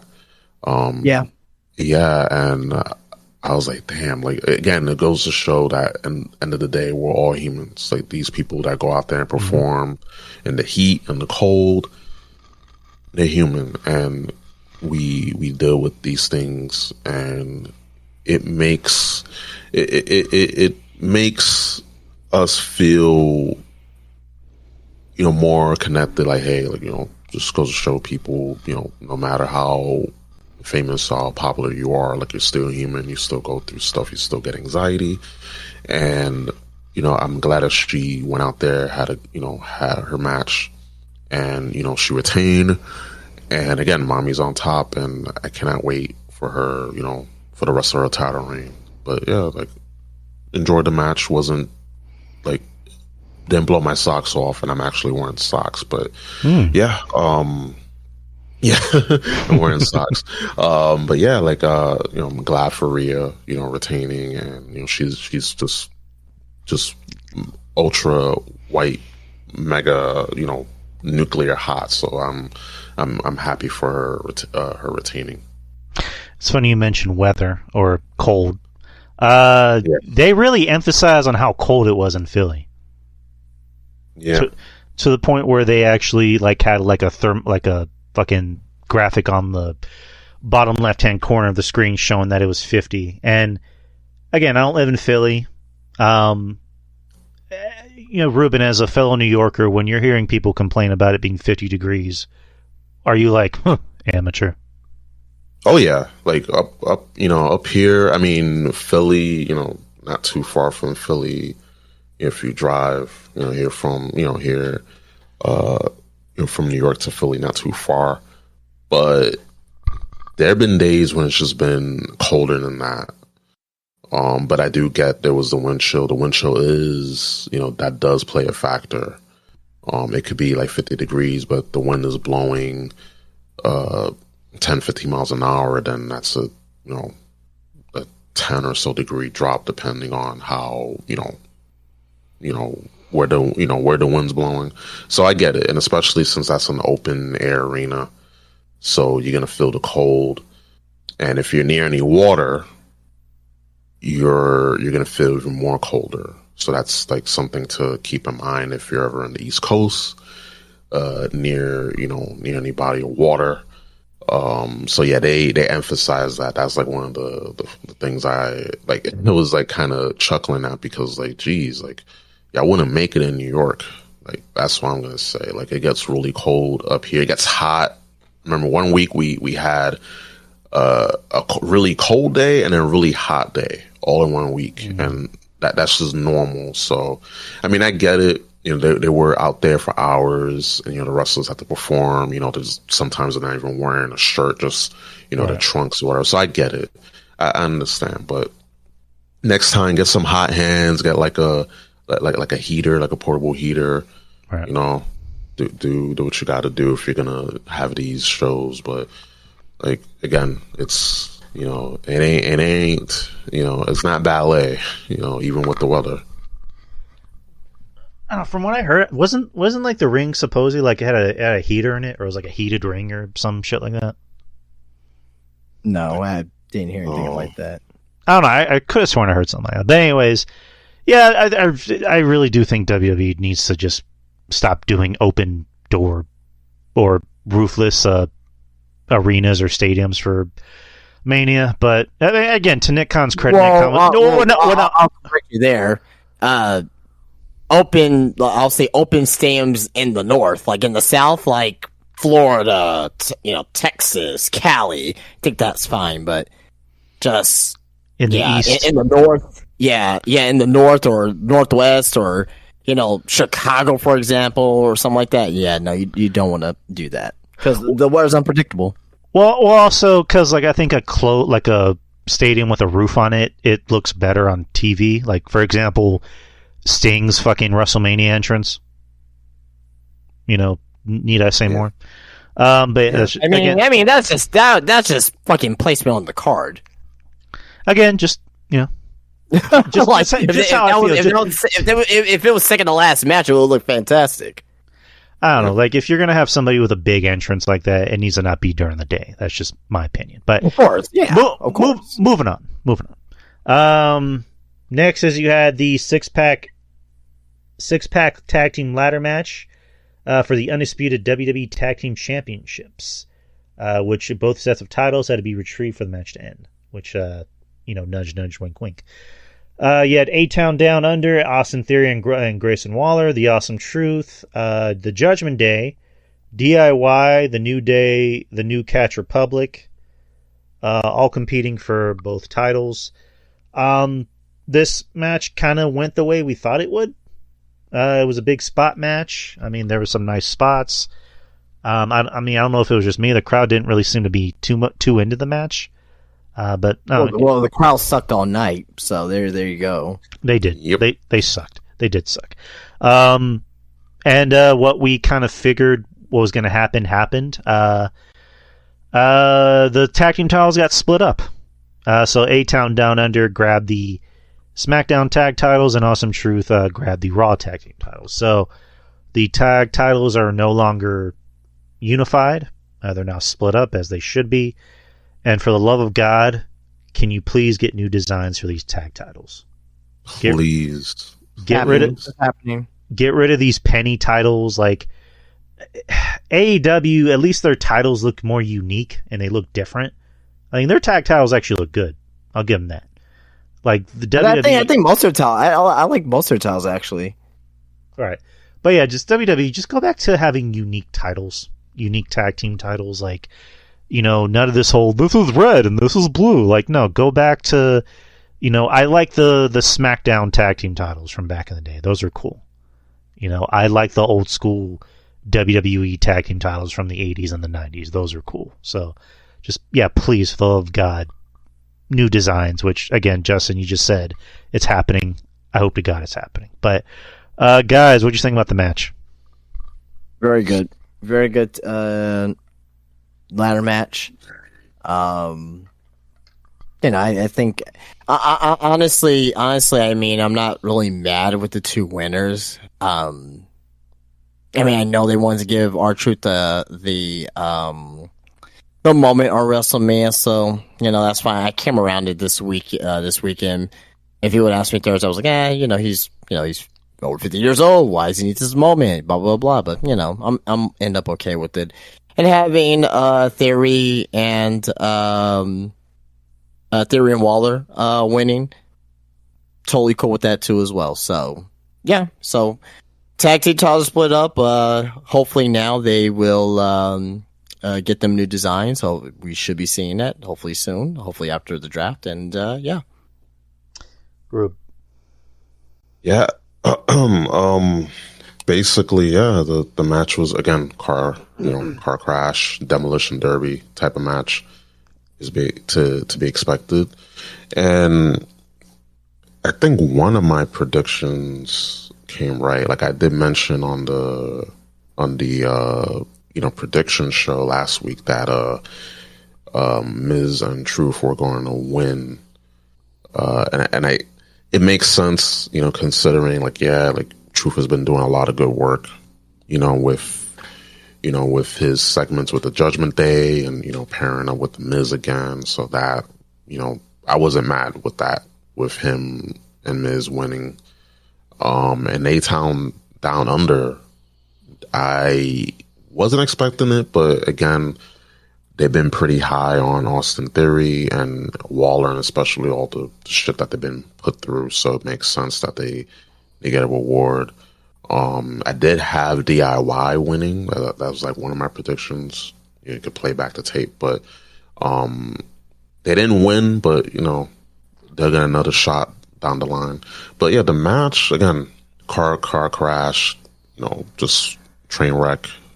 Good train wreck, and yeah, just that type of match. I really do hope that they have in the future to have the Money in the Bank match, one for each night or just some variation, because I think WrestleMania definitely needs that type of ladder match. Who knows? That's something I would like personally, but that ain't up to me. But again, overall, match was good. I enjoyed it, and not upset with the winners, in my opinion. All right. And just to kind of, and I hate to bring up an old topic, and we'll move on, I promise. Forbes put out the AEW Dynamite results. Would you guys like to hear it? Sure. I mean, not really, but sure. Well, I'm gonna be honest. I'll just point out one thing. They pointed out Edge defeated Penta El Zero Miedo for the TNT Championship.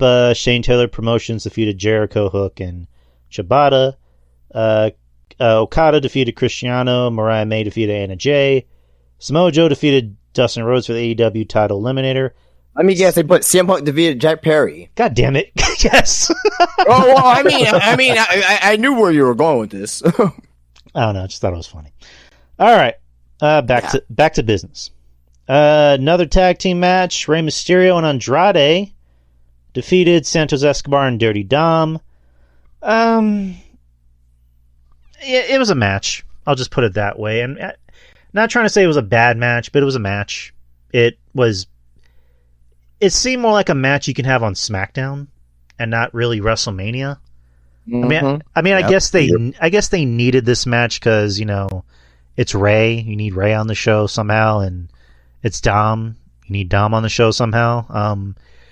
I mean, granted, I would have rather just seen Dom and Rey.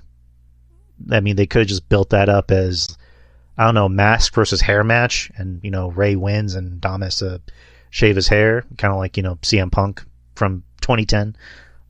But yeah, it was a match, but I don't really think it should have been on the card. But again, like I mentioned, I think it was really just because they want to get Jason Kelsey on the show, and yeah, I think that's the main reason at the end of the day. But you know, no harm, no foul. You need like the celebrity spots in the match. Like you had one on night one, you had one on night two, which was a lot fucking funny. But on night two, we'll get to that.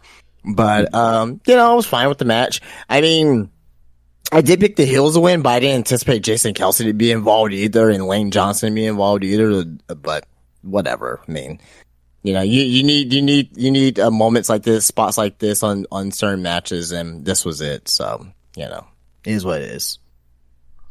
Rube. Did not enjoy this match.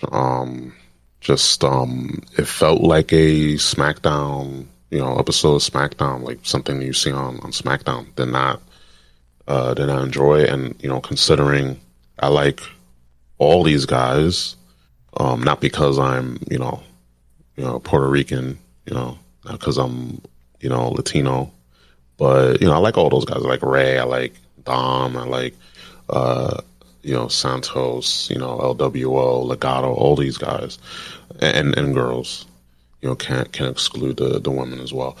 But yeah, it's just I get why you need Rey Mysterio on the card, and you need a celebrity, like, you know, appearance on the show because it's Mania.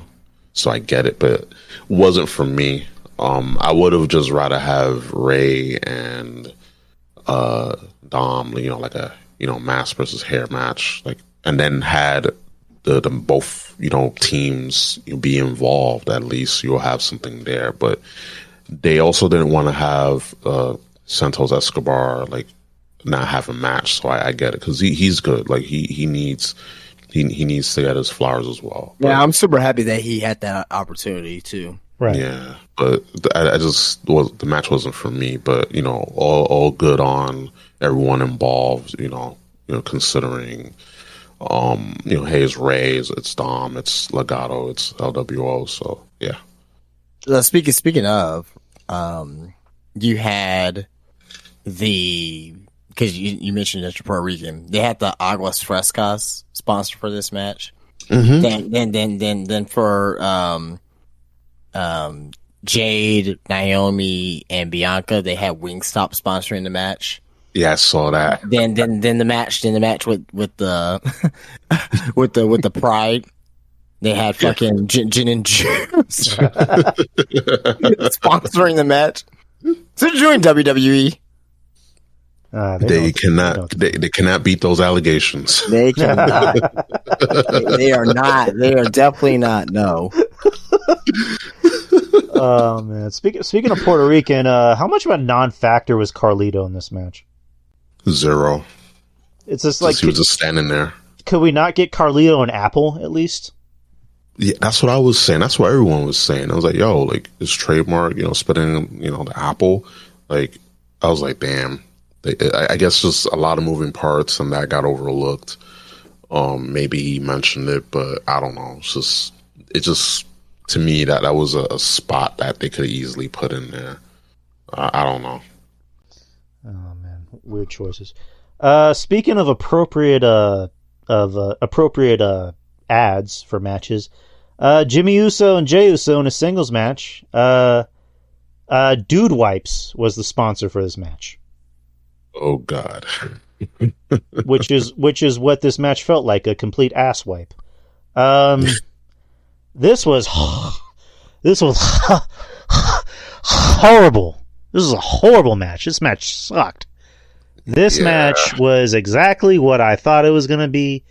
This is why I said have Jay beat the ever-living dog shit out of Jimmy for 6 minutes. And if you needed blood, if any match needed to be like a blood feud, this needed to be a blood feud. Like the promo package, the trailer for this match, I thought was great. With Jay and Jimmy saying, "I'm not my brother's keeper."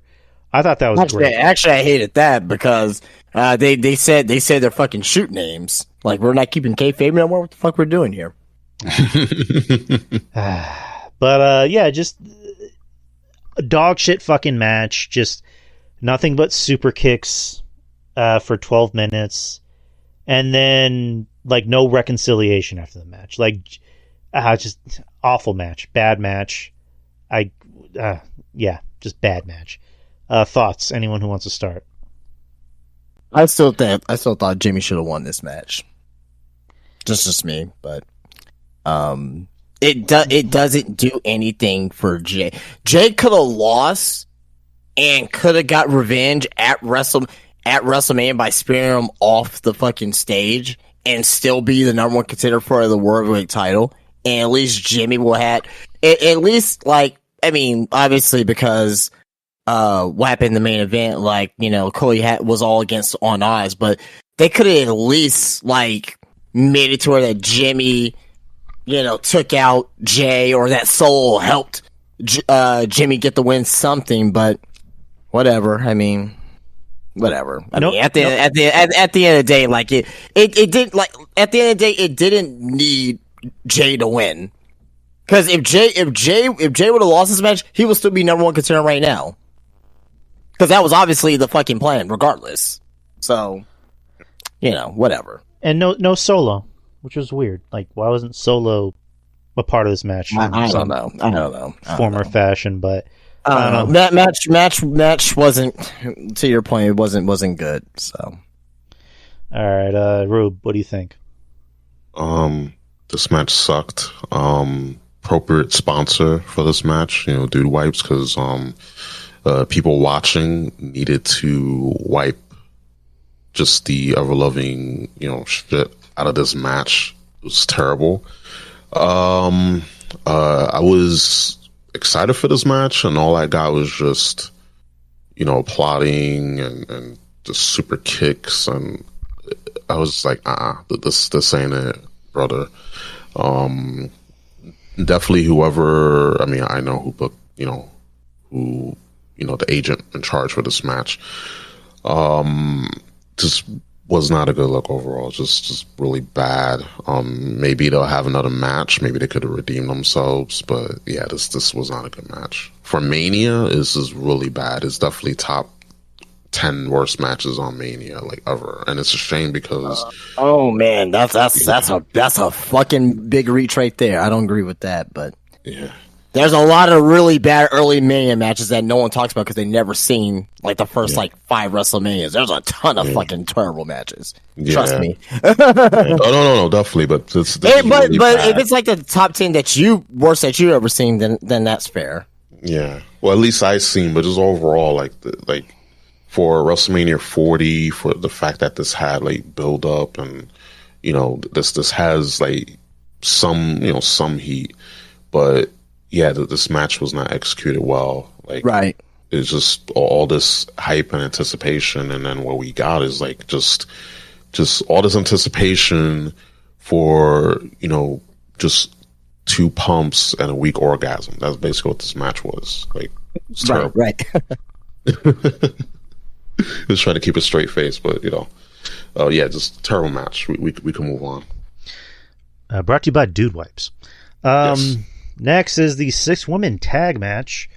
You had Jade Cargill making her WrestleMania debut, Bianca Belair and Naomi, who came out, I guess, looking like Mortal Kombat characters or Street Fighter characters. I'm not sure.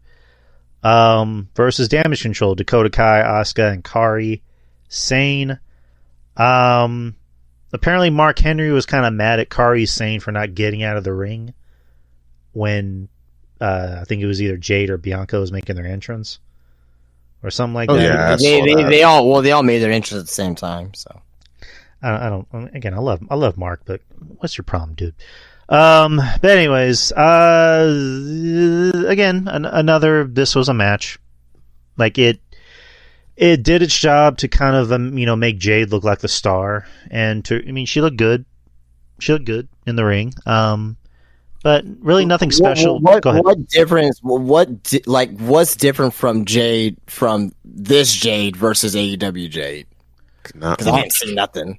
Again, I didn't really think she did anything spectacular, but I just said she looked good. That's really all I'm saying. She didn't really knock my socks off, and I'm not wearing socks, as Ruben pointed out. She looked fine. It was serviceable. It was a serviceable match that I get why it was needed on the card, because they obviously love Jade, and obviously they love Bianca, and they love Naomi, and she just came back. But I don't know, you could have found something better for them to do, and I'm not a booker, so I don't know what they can do.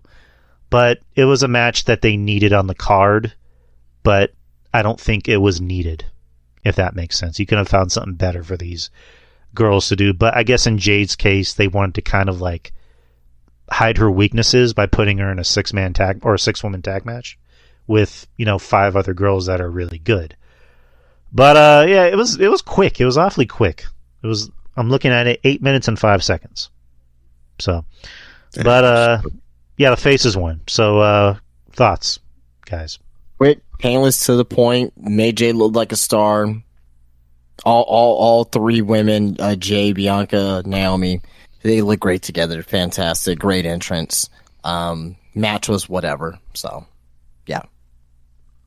Yeah. The entrance, all 3 of them were, they fit well. They fit very well. And also when they had the media scrum afterwards, they all came out together, the baby faces. And I like the pairing. I really do like the pairing. The match, this match needed to be on WrestleMania, but like Drew mentioned, you didn't need it, but I understood why. Is to present Jade, to make her look like a star. And I mean, she's way her presentation here versus AEW is just night and day. 100%.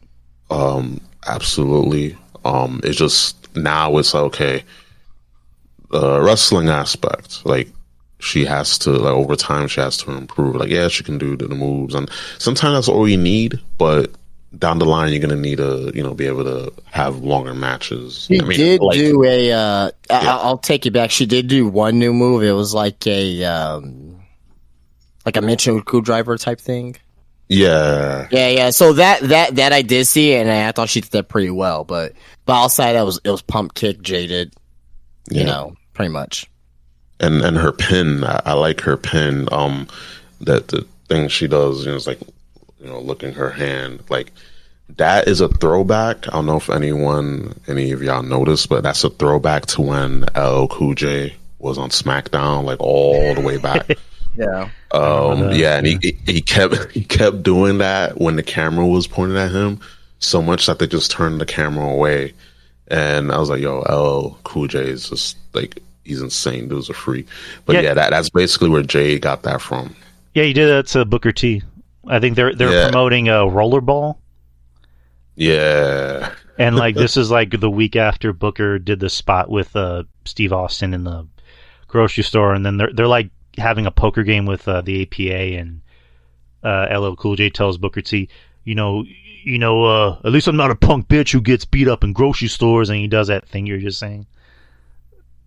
So yeah. Oh man. Okay. Yeah. That I think Jade should keep that like a taunt. There's just more reasons for dudes to just fantasize about her, but nonetheless, I'm optimistic, cautiously optimistic for Jade, but she's been presented better. And lastly, this is going to be, a reverse streak for Asuka losing at WrestleMania. Like, it sucks, but there's always winners and losers, and unfortunately, Asuka had to be the loser. But it is what it is. Like, I'm sure she's like, oh, no, it's okay, it's cool. I think 1 year before she retires, 1 year I hope she has like a Mania victory. So, all right. Next is Sami Zayn versus Gunther for the Intercontinental Championship. Great intro. You see Sami talking to his wife and his kid in the back. Sami doing the Rocky 3 thing. I'm scared. And I just don't want the kid. I don't want our son to see that I'm scared. And I'll meet you out there. And then I forget the name of the dude who took over Kevin Dunn's job. That dude's the MVP. Just his camera work is so fucking great. I'm a sucker for one shots, and just seeing Sami just like go all the way to Gorilla and just the camera following him. I think that's chef's kiss. Amazing. Sami gets Gorilla, and then he sees Kevin Owens. Kevin Owens, slaps him on the chest and goes, go get it. And Sami goes out there hyped. And it's just like, all right, you got me. I mean, this match already had me. Now you really got me. Good match. I mean, obviously a great match. It's Gunther. When has Gunther ever have a bad match? I mean, I think the worst you can say about a Gunther match was it was just okay. Yeah. And he doesn't have never too many a bad of those. match. And then it's Sami. I love Sami. I was liking, the hype for this match, especially the Monday, before Mania, Sami doing the stuff with Chad where Chad's training him and they do the Rocky 3 thing of Sami admitting, I'm afraid of Gunther. I mean, I guess my only criticism was that I thought it could have used more build-up, but that's just me being nitpicky. They had good back and forth action. I mean, again, Sami's wife, I'm saying this as a compliment. I like the fact that she just looks like a normal person. That she's not out there wearing like an expensive, fur coat with like, $1,000 heels or whatever. Like, no, she legit looks like a normal person. Like she looks like she just picked her kids up from soccer practice. And again, not saying that as an insult. I mean that as a compliment. And the fact that she's like playing along with Gunther and shit talking Gunther. And the whole time Gunther's like, this is your husband? He's pathetic. And, she's like, you're losing, Gunther. You're done. Still, my favorite thing was, the Sami and Roman match from last year in Montreal where Roman goes up to Sami's wife and he's like, we could have been a family. We could have been like this. And Sami's wife is going, that's not true, Roman. He loved you. His wife is amazing. I love her. But just a lot of the match was Gunther dominating and beating the ever-living dog shit out of Sami. And just not taking him seriously and going for powerbomb after powerbomb and then splash after splash after splash.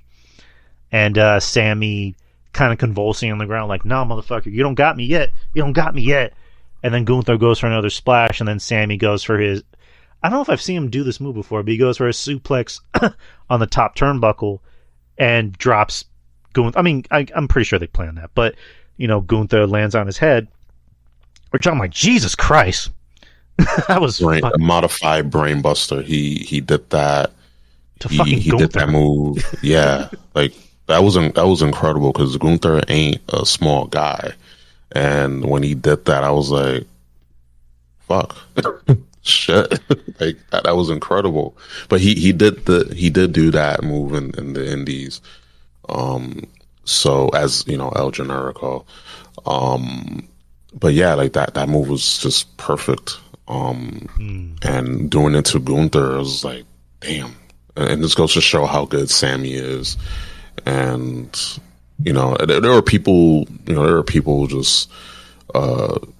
just of course poo-pooing on that, and I was like, it's Sami. He does the move safe. He did the move safe, Because people say, oh, they talk about AEW dropping people on their heads, or look what they're doing. I'm like, motherfucker, it's done safe. Like, they're not intentionally dropping people on their heads here. Like, it's just the move. It's that the point is for the move to look like, it's painful without it being painful. We're not gonna drop people on their heads, like for realsies, But that move was incredible, and just the fact that just Gunther wasn't taking him seriously, the same as that is, and just playing with him, and just taking his time, and that's gonna go into the story, for the rematch. Like, hey, like, you didn't beat me, I beat me. Like, I didn't take you seriously, but never again. That mistake won't happen again. Like, I'm gonna get my title back, and I'm going to destroy you. And that's gonna be that match is gonna be so good, so good. And this match at Mania was really good. I was not expecting Sammy to win. I was not expecting. I thought Gunther was just gonna retain and then just vacate the title. Like, okay, I've beaten everyone. There's no one else for me to beat. I'm relinquishing the title. I'm going after the world title. But I guess they just. Have Sammy win here. It wasn't bad. I wasn't upset, but I was just surprised. Like, Sammy went over. But it was a good feel-good moment. This match was needed for the card, so not upset. It was just surprised. Right. I mean, I don't really think anyone was expecting Sammy to win. Like, I wasn't, but I guess like Sammy winning kind of makes sense because you're thinking like, okay, if Gunther's not going to drop the title to Sammy, who else is he going to drop the title to? Like, he's kind of ran through everybody. But great match as expected. Probably better than I expected. Justin, what'd you think about the match? I love the match. I'm saying that up front. I love the match, but for an epic reign of Gunther to end like that, I expected it more. Like, he did the brainbuster and the haluva kick, 2 haluva kicks. I was expecting Gunther to kick out. I just was. I watched Gunther versus Ilya Dragunov inside of the empty arena on NXT UK. Mm-hmm. Gunther won. One of the most violent matches I've ever seen without weapons, and the fact that it was in an arena without fans made it even more violent because you heard everything. I watched Gunther versus Ilya Dragunov at NXT TakeOver 36. And that's where Ilya Dragunov beat Gunther for the NXT UK Championship. It felt right at that time because of that story that got built up to that match. I wish that this was Chad Gable. Now, I understand what they're going to do with Chad Gable. He may end up winning the title anyway, end up turning heel. I understand the bigger story, but I just wish that this could have been Chad Gable's moment. But match overall was fantastic, right? Slow start, picked up. Now, I don't know if this is a 5-star match. I like, to me, like, it's a 5-star moment, but like, I don't know if I can really say like, oh man, this is a 5, because we've seen better Gunther matches than this. Obviously last year's triple threat match was better.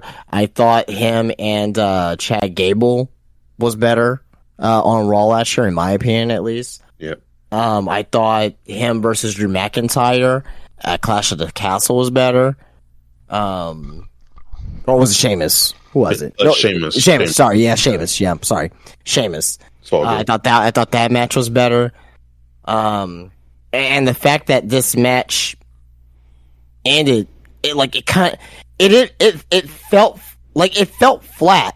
Like, it felt flat to me, even though it was a great combination with everything together. But it felt flat because of the fact that, like, I didn't actually believe that the match was over at that point in time. I thought Gunther was going to kick out, but nevertheless, Sami Zayn's champion. I don't want to rant on because we got like 30 more matches to talk about here.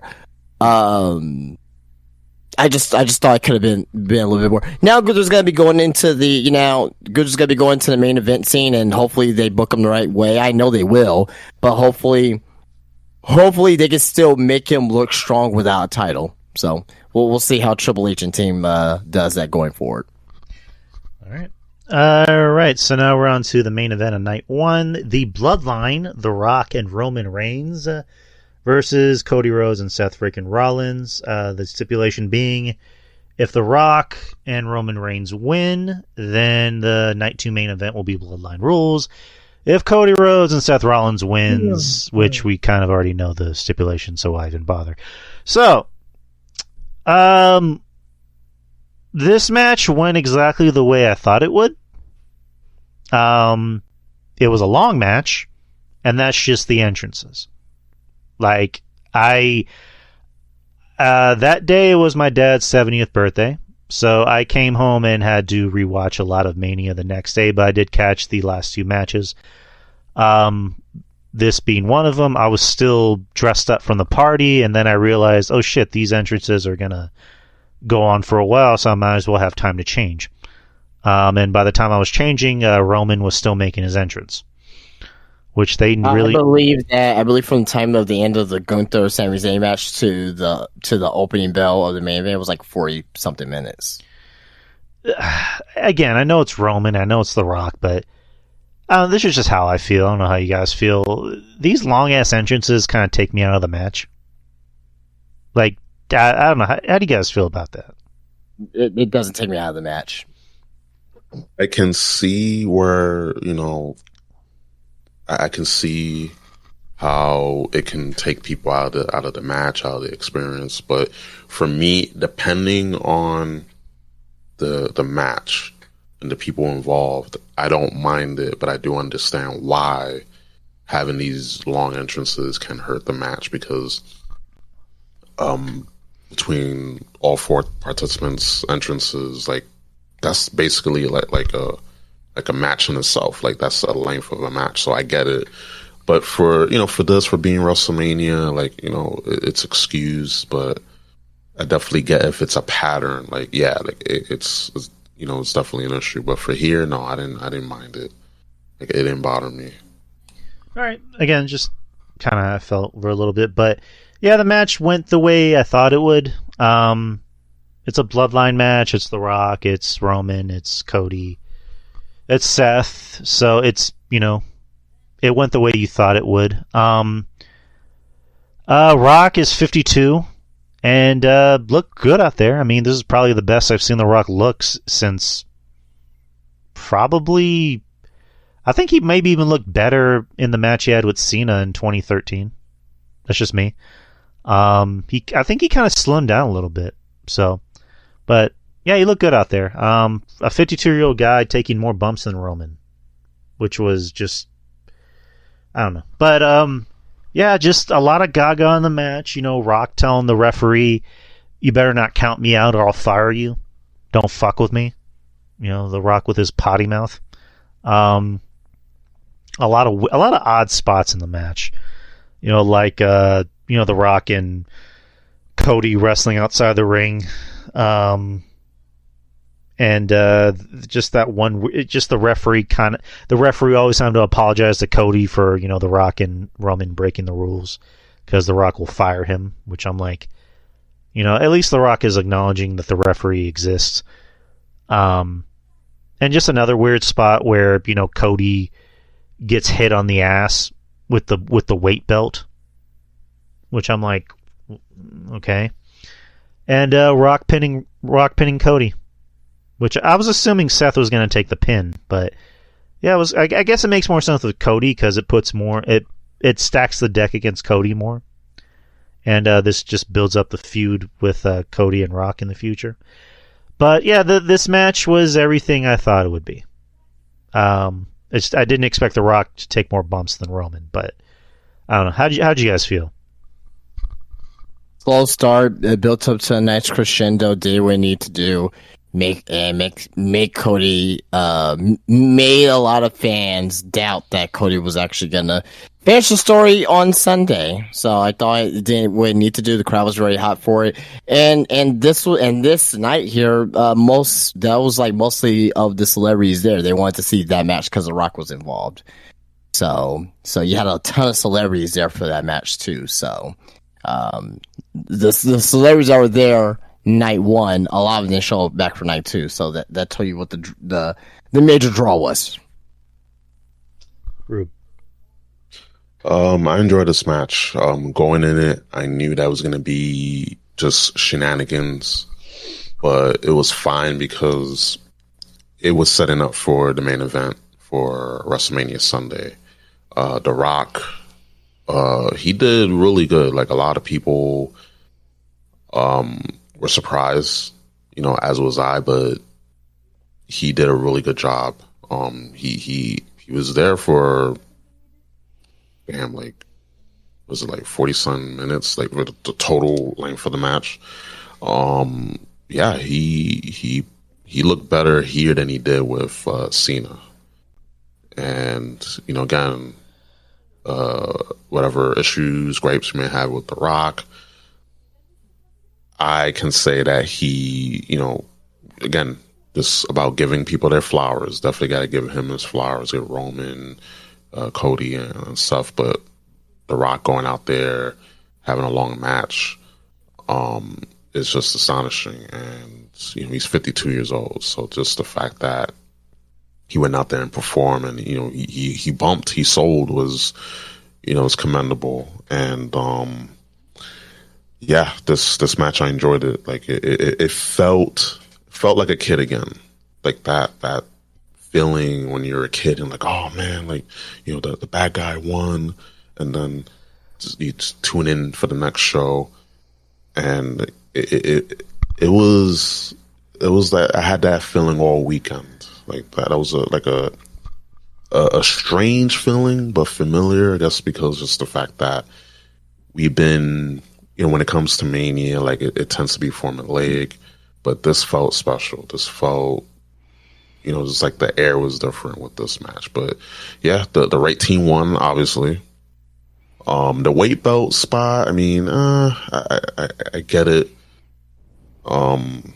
I get it why it took people off, but yeah, and The Rock pinned Cody clean, so that will keep that in mind later on. Right, and then they had that nice shot of Cody just looking, despaired in the ring, kind of like last year when he lost, and he, sitting in the ring with that look of despair. So, yep. Just good cinema, as we call it. Yep. So that was night one. Now we go to night two. Night two began with the World Heavyweight Championship match. You had Seth freaking Rollins, who's been champion for 316 days up until Sunday, the World Heavyweight Champion, versus Drew McIntyre, with CM Punk on commentary. And CM Punk is just great on commentary. Like, whenever his wrestling career does come to a close, just him, and God forbid if Big E can't wrestle anymore, him and Big E need to be on commentary together. They are great. They are amazing. But yeah, CM Punk was great on here as we expected. The match was good. I mean, the match started off hot. I don't think Drew and Seth, they really have bad matches together. But yeah, the match started off hot. Drew started with a Claymore. Seth kicked out. And a lot of the storytelling was Seth's leg. Seth, the night before, was, getting his leg worked on by the Bloodline. And this whole match was just him selling that leg. And Drew was working on the leg. So I thought that was great. And all the match was a lot of back and forth, kicking out of each other's finishers. Seth would go for a pedigree. Seth would go for two curb stomps. Drew would kick out. Drew, I think it took him 3 Claymores to finally put Seth away. And they did. They won the match. Or not they, but Drew won the match. And, had a nice little, tete-a-tete, with Seth where, he thanked Seth, gave him his flowers. And, Seth said, you fucking deserved it. Afterwards, Drew goes to ringside where his wife was sitting at and showed the belt to his wife. And then looks over at CM Punk. And then gets in, Punk's face just to kind of rub it in. And, Punk's like, what do you want? you won the match. Good for you. What do you want? And Drew's like, take a picture of this. I want this to, be on my wall. And tells, gives the crotch, Jesus Christ, crotch chop to, CM Punk. And then CM Punk grabs Drew's leg and starts beating the shit out of him with his cast, which you kind of figured what was going to happen afterwards, and it did. Damian Priest came out and cashed in his Money in the Bank finally, and went for the South of Heaven and pinned Drew, and now Damian is the new World Heavyweight Champion, which I think... I don't know if we called it exactly for Mania. I think I may have called it for the night after Mania. I'm not sure. Yeah, me too. Yeah, for sure. Night after Mania, yeah. I thought they were gonna let Drew just have the night, but. Right, and if I sound kind of despondent, it's 11 p.m. here in San Antonio, but it's Mania. We gotta cover all this shit. But overall, guys, what'd you think about the match and the aftermath? Very good match. I thought that very good. Everything was great. I thought this was possibly the hottest opener, one of the best openers ever to a WrestleMania. Damian Priest, despite my criticism with Damian Priest, he looks damn good with that title. I'll say that. Mm-hmm. I just gotta see what he does with it because I don't know. I don't know. I don't know on how we can go from Seth to Drew for a split second to Damon. To me, it feels like it feels like a downgrade. It does. But we'll see what they'll do with them. Is there a story behind it? Is Finn going to turn on Damian Priest? Is Damian Priest going to get kicked out of the Judgment Day? Maybe there's a storyline there, but as of right now, though, Drew McIntyre hasn't re-signed a contract either, so that's probably no reason why they put this out on Damian Priest. And Seth is going to be away for about a month, so he really should be away for up until summer, in my opinion. I think he deserves it, but as far as everything is concerned, Punk screwing over, McIntyre. Hopefully they could keep McIntyre through at least Clash at the Castle. Because him and Punk will be a great match there, but I thought it was a really great opener. I thought it was really well executed. Go ahead, Rube. Yeah, I agree. This match was a terrific opener for night 2. It just crowd was into it. I was excited to see this match and all the chaos that will come from it. And again, Seth was selling the effects of the beating he got from the Bloodline, less than 24 hours ago. So Drew capitalized on that, and just the fact that Drew was tweeting during the match, that was insane. He's a prick, and I love it, but it did cost him. His obsession over CM Punk superseded his obsession over, winning, the big one again, especially in front of fans. So that story, cannot wait for that story. That's gonna feed, many villages, and then the feed with Seth and CM Punk eventually. That's gonna feed countries. And with Damian Priest cashing in, telegraphed it. I don't feel he's ready, but he looks great with the belt. When he came out Monday night, looked damn good with the belt.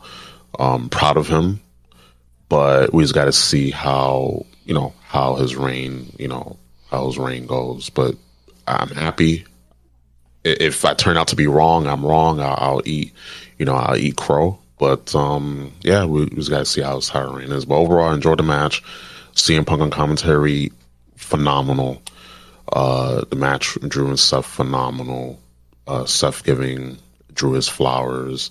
That mutual respect. Just all around, just great match, great segment afterwards. I don't know how many times I could say great. Right.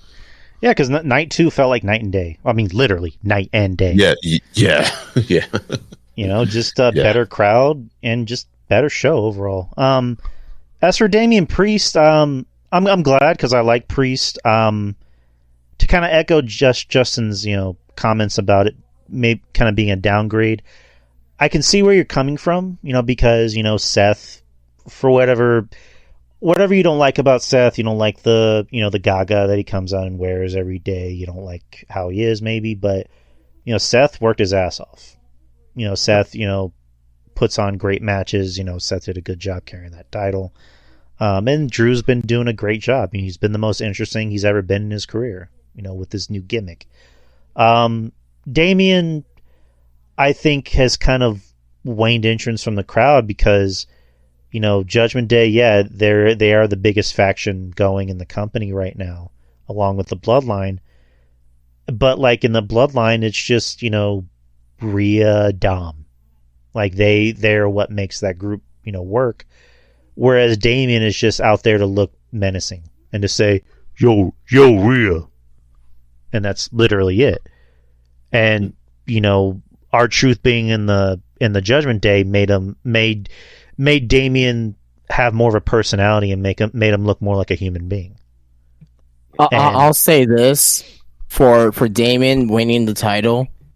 The comedy side on what happened on Monday is not a good start.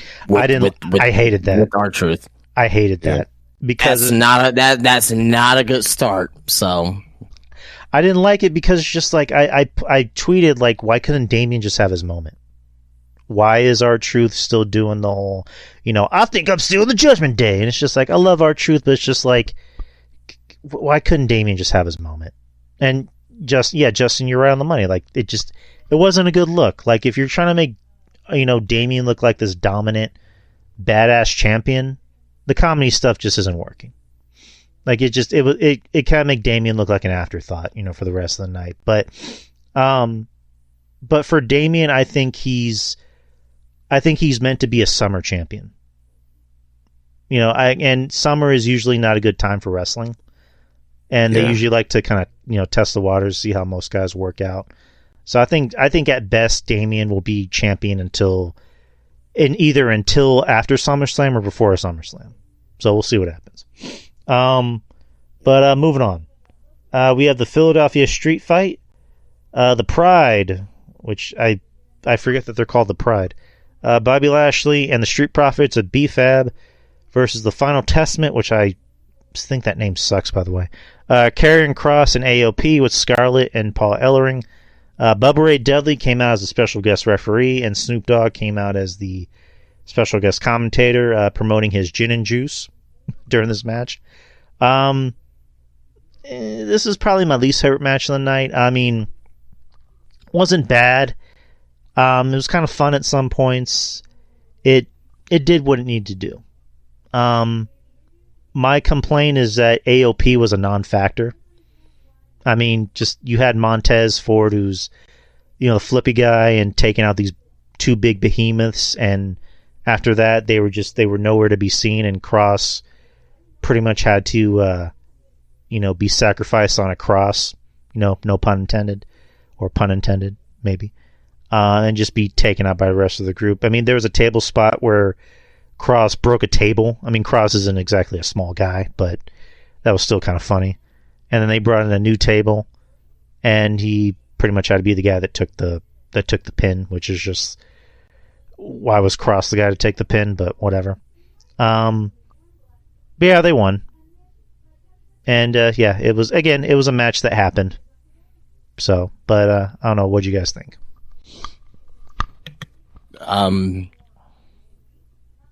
Yeah, I have no comment. Okay, Rube.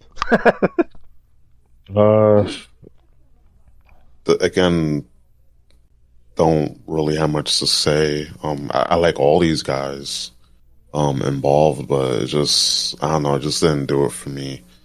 I mean, at least we can say that Damian Priest did have Karrion Kross had a WrestleMania match. Like, we can say that, he had a match on the big stage, props to that, but it just felt I don't know, just didn't feel much from this. And I'm a fan of all these guys.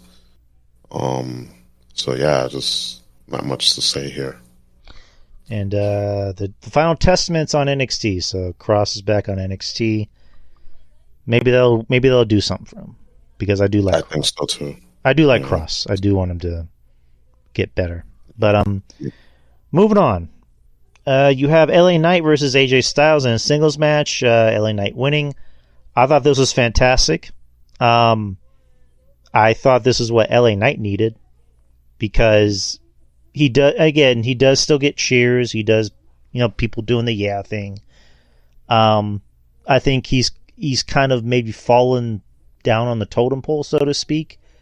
I think in his defense, there's been so much that has come out that has kind of superseded him and his popularity. You had CM Punk come back, you had The Rock come back, you had all the shit with the Bloodline and Cody.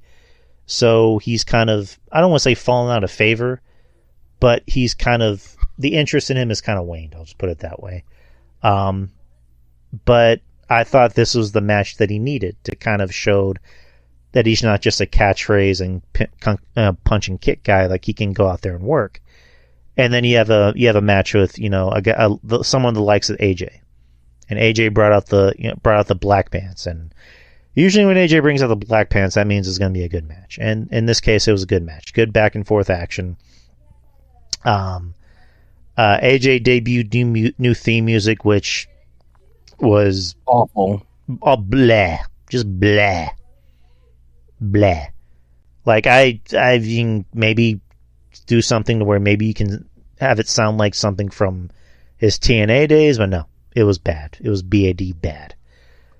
Fucking, what's the name of the fucking shit group that does the WWE music? Def Rebel. Def Rebel. Def Rebel, you suck. You just suck. Just stop making music, please, for wrestlers. But yeah, overall, great match. LA Knight won, as he should have. He's still the poster boy for Slim Jim. So that's cool. But good match. What'd you guys think? It was a good TV main event match. I'll just leave it at that. Okay. Rube. Good match. I'm happy for LA Knight. Especially, wrestling AJ. Yeah, I mean, don't want to sound like a broken record, but just echo what Justin said here. It's just not a bad match, but this could definitely been on an episode of SmackDown. But good match, right person won. People still love LA Knight. We all love LA Knight, but I do hope he becomes world champion. And soon. Soon, because he was hot. I think one of the mistakes was having him go against Roman too soon. I think that was definitely a mistake by WWE. But he's still over. It's just that he went down a few pegs, a few rungs on the ladder. But he's still up there. But time will tell. Right, and LA Knight's not exactly a spring chicken. Like, if you're gonna do something with him, you might as well do it as soon as you can. Yeah. Same thing with Damian Priest. Damian Priest is 40, and they made sure, okay, we need to put a title on him already. So for LA Knight, I think that's the case. Like, if you want to put a title on him, do it now. Maybe in the draft. Maybe he'll be if Cody goes to SmackDown, then Raw can get LA Knight, and then that could be a few down the line. Definitely. Yep. All right. Moving on. Triple threat match for the United States Championship. Logan Paul versus Kevin Owens and Randy Orton. Before the match, you had Kevin Owens come out, and Sami Zayn was there to meet him at Gorilla, and just told him the same thing he told him. Go get yours. Which really hyped me up for the match. I'm like, ooh, that'd be so cool if Kevin Owens won this. Which I was pulling for Kevin Owens. That was I knew we all picked Logan, but at that moment I'm like, what if they pick Kevin Owens and Sammy can have their moment. That'd be cool. Yeah, that would have been cool. Logan comes out and makes his grandiose entrance on top of a giant Prime bottle, which for a second I'm like, is it going to shoot Prime out into the audience? But no, they didn't do that. They just, I guess, shot out pyro. Okay, cool. Orton comes out, Kevin Owens comes out, and again, just triple threats can go one of two ways. They can either be really good or really hacky. In this case, it was really good. You had Logan Paul, who just continues to impress, and it helps that he has Randy Orton and fucking Kevin Owens out there, and I like the pairing of Kevin Owens and Randy Orton. I like them as a tag team I never knew I wanted. Kevin Owens comes out there with his golf cart and decides to pick up Randy Orton. Randy Orton's in the backseat like, holy shit, don't go too fast. A lot of the matches, Orton and Owens, taking turns beating the shit out of Logan. And after a while, they realize, like Kevin Owens goes, oh, we're doing that right now? We're doing it right now? Okay.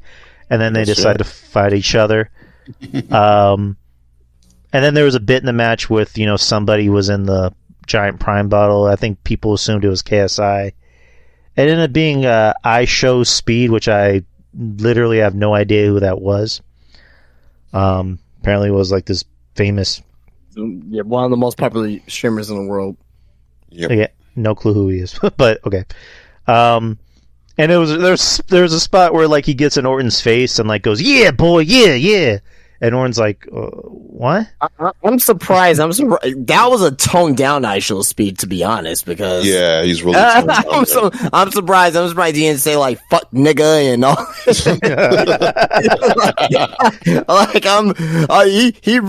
He was composed, if anything. Yeah. I mean, you're working for a man. No, Ruben knows what I'm talking about. I seen I show Speed, and he can be like unhinged when he's streaming. So he's tame. I mean, working for WWE that night, that definitely, like, he was most likely told, hey, like, tone that down, tone that shit down. But yeah, like that spot when Randy Sparta kicked him. Oh, I love that. That was so fucking cool. I was cracking up on the train. I was watching WrestleMania on my way home, on the train on my phone. I was like, oh my God, that was just hilarious. And the RKO on the table. And it didn't break. I'm glad it didn't break. That was so good. Yeah, that was so good. But I don't know if you were finished. Oh no! I mean, I guess kind of getting to the end of the match. So the end of the match, as you had Kevin Owens and Orton go back and forth, and basically, do each other's finishers, and then Logan Paul comes in for to take advantage of the spot, which they kind of swerve people for a little bit because it looked like Logan was going to throw Orton out, and then Orton reversed it, and then Logan reversed it, and then threw him out, and then goes for a frog splash on KO. Or before that, he hits KO with the brass knucks, and then goes for a frog splash. Which I'm like, fuck, they got me. Yep. They wrestlinged me. Because I thought, are they going to give it to Kevin? And then Kevin Owens and Sami Zayn can have their WrestleMania 20 moment with Eddie Guerrero and Redacted. Are they going to have that? No, they went with Logan, which I'm like, oh, they got me. I'm happy they got me because, Logan. I think Logan's in a spot where I don't really think he needs a title, but it's good that he has a title because he's that good. Which, to a lot of people's dismay and maybe to mine, he's really good at wrestling. But yeah, it was a really good match. What'd you guys think? Same thing that you said. Thought it was a really good match. Logan Paul is fantastic at what he does. So is Randy Orton. So is Kevin Owens. The speed being there was not what I was expecting, but I'm glad it happened. 100%. But yeah, it was a good fun match. Yeah, I enjoyed this match. This match was a roller coaster of fun. I was cracking up with many of the spots of this match, especially with Orton and Owens. They were like, "Oh, we're gonna do this now? Okay, we're gonna do it now." And they just started, going at it for a bit. I love that, and the I Show Speed part. Randy Sparta kicking him. Oh, that was hilarious. And then he kicked the shit out of him. Yeah, he kicked him pretty far. I was like, damn. I mean, Randy, dude has long legs, so, he has a lot of power behind those kicks. So, yeah. And, speed, he's like average height, maybe like 5'10", 5'11". So he's not a short dude, but dude, you're in there, Randy Orton. But yeah, that spot, the RKO spot, it was hilarious. I marked out for that on the train. People were looking at me weird, but whatever. And yeah, the near falls in this match was good. And again, you got Logan Paul there, and he's only wrestled a handful of matches, and it's like it looks like he's been doing this for a long time. And again, I may have my personal gripes with the dude, for what he does outside, but in terms of him being a wrestler, being a professional athlete in WWE, I'm he's really good. You cannot take that away from him, no matter what. He's even came to the point, because I even think his stuff that he's done outside, I think he's calmed down with that. I think everyone just really remembers him from the Suicide Forest shit, but ever since, I'll probably say maybe 2021, once he or 2020, once he got into boxing, it's kind of just been focusing on shit like that, boxing and well, I mean, there was that crypto shit, but yeah, whatever. But I don't think he meant it ill will, in my opinion. But anyway, you can tell Logan Paul, no matter what, going forward, he will forever be a protector of the wrestling business because he fucking cried at the end. I don't know if you guys have you guys seen that? I did, yeah. Mm-hmm. Yeah, so him having that emotion of Cody winning, it's okay, we got Logan Paul for life, as maybe not as a wrestling fan, but respect to the business, because you don't show emotion like that unless if you love what you do, or if you love something, you're not going to show emotion like that. And Logan Paul did show emotion. And I think with that vulnerability, I think a lot of wrestling fans who are kind of on the fence on him, I think a lot of people are on the train, okay, you know what, hey, may not like, your previous stuff, hey, I may not, I hate Prime or whatever, right? But you know what, you got my respect as a pro wrestler, because you're showing that you actually take this fucking shit seriously. You show that you actually do love it, and that you are emotionally attached to it. So yeah, that's the way I felt with Logan Paul coming out this weekend. He's a guy that really loves what he's doing in WWE. Apparently, he anytime he goes on his podcast, he's like, "Oh man, this shit fucking hurts, man." This is, you know what I mean? And he's always taking a picture with the belt. He doesn't have to do that, but he's always taking a picture with the United States title with the prime ball there. So yeah, man, shout out to Logan Paul, man. I wasn't a huge fan of him at first, obviously. No, I don't think none of us are, but man, he's really caring about pro wrestling, and then, that's all I can really ask for is him actually caring about what he's doing. So yeah, we'll go to the next match. I just want to kind of close with this with Logan Paul, like what Justin said, just the people that still love to just hate on him. If you don't like him as a person, fine, I get it. But it's the guy is good. My wife and my sister-in-law even say the same thing. He's good. Screw just being good. The fact that he fucking cares about what he's doing. He takes it seriously. If he just came in here and just took it as a paycheck, I get it. But it's he takes it seriously. He puts in the work. More than a paycheck to him. He's loving what he's doing. Him and Bad Bunny, they take it seriously. Especially Logan. Logan is without a Well, doubt. we're going to our stratosphere right now. Yeah. But the point is, they both take it seriously. Like, they don't just come in and just take it as a paycheck. Like, they take it seriously. But yeah, like Logan is in another, like you said, he's in another stratosphere. He's in another league. So just, again, the people that still harp on the whole, oh, he was a YouTuber. It's like, shut up. He respects the business. Like, come on. All right. So moving on.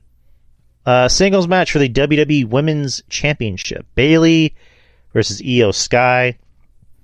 Nice video package. Promoting the match. Bayley coming out as, I guess, like a Anubis, a Princess Anubis or Queen Anubis Queen Anubis. Which I thought was kind of odd, but it's Bayley, so I'll give it a pass. This was a fantastic match. Great match, as expected. It's Io, so Io can't have a bad match, and Bayley can't have a bad match. I thought the build-up was a little so-so, but I thought the match delivered. Again, storytelling. Just great storytelling is working on the injury. Io working on Bayley's leg, and Bayley trying to work, handicapped, quote unquote, kayfabe brother. And just Bayley unsure if she can do her move. Nice little callback, mid-match where Bayley does the Bayley to Bayley. I thought that was fun. And a lot of it being Bayley getting her moment. Io got her WrestleMania moment. She got her WrestleMania moment in a singles match. I know last year she was in the tag match, but this year she was able to shine in a singles match. She got to show the people, who she really was, and she really turned out. But Bayley, as we all expected, got her moment. She got her match, won the Rumble, and won the match. And I'm happy for Bayley. We're all happy for Bayley. Fantastic match. I can't really add anything else that needs to be added. But what'd you guys think? Love this match. I thought it was better than the two women's matches. I like this match better personally. Maybe say you like Becky and Rhea for reasons. Sure, fine, whatever. But I thought this match was better. Io, it showed why she was fucking like wrestler of the year to like fucking Dave Meltzer in like 2017 and 2016 and all that shit. She's incredible. Mm-hmm. She's incredible. I always been a big fan of hers, and I'm glad that she's getting her flowers in WWE. Like she's fucking amazing. Bayley, what more can you say about her? Like she well overdue for this moment, and glad that she got it right. Because this is Vince McMahon. Vince McMahon wouldn't allow this shit. Actually, this match wouldn't have happened because Io wouldn't have been champion going into WrestleMania if Vince was still around, and we all know that. Nope. Yep. But the fact that she had a long title reign and Bayley kind of built her up, and now she could be a star on her own going forward is a great thing as well. But but the main winner from this is all the women that were in the crowd that saw this match from Stardom, who were colleagues with Io Shirai at the time, right? Seeing this match, I know they felt fantastic about this as well. So, Julia there too as well. Obviously, she's the main one. She's seeing this and she's probably thinking like, okay, this could be me in a few years, which it will be because Julia is on that level of Io as far as in ring quality. Different wrestler. She's more of a, technical, strong style, wrestler. Io's more of the high flying type and, and she does have some technicality too. But, Julia sitting there in the crowd from the press box watching this is going to give her that motivation too, because if Io can be there and Kairi can be there and Asuka can be there, Julia thinks like, you know what, I have a great chance of doing this as well. So I think this is great all around for everyone. Rube. Yeah, I enjoyed this match. For me, I'll say, like, for me personally, this is like way better than the other women's matches. Again, Io is phenomenal. Like, the fact that she's been so, overlooked, and she had the chance to shine on Sunday night, and Bayley, with her, like, they both had an amazing match together. Just from start to finish, just the psychology, just Bayley, fighting an uphill battle, and just the finish was just a spot to behold. I'm proud of Bayley. I'm, again, Bayley fan since going to my first NXT house show in New Jersey, and seeing her, seeing Asuka. It's just amazing to see that she has her Mania match, and for Io to have her Mania match as, going in as champion. And this match will be a great, like, advertisement for, future, Japanese women's wrestlers to come into WWE down the line. So I really do think that this match did a lot of good, like, all around. And it was weekend actually too. Yeah. It was a banger of a match, and I'm happy for Bayley. I'm happy she got her moment.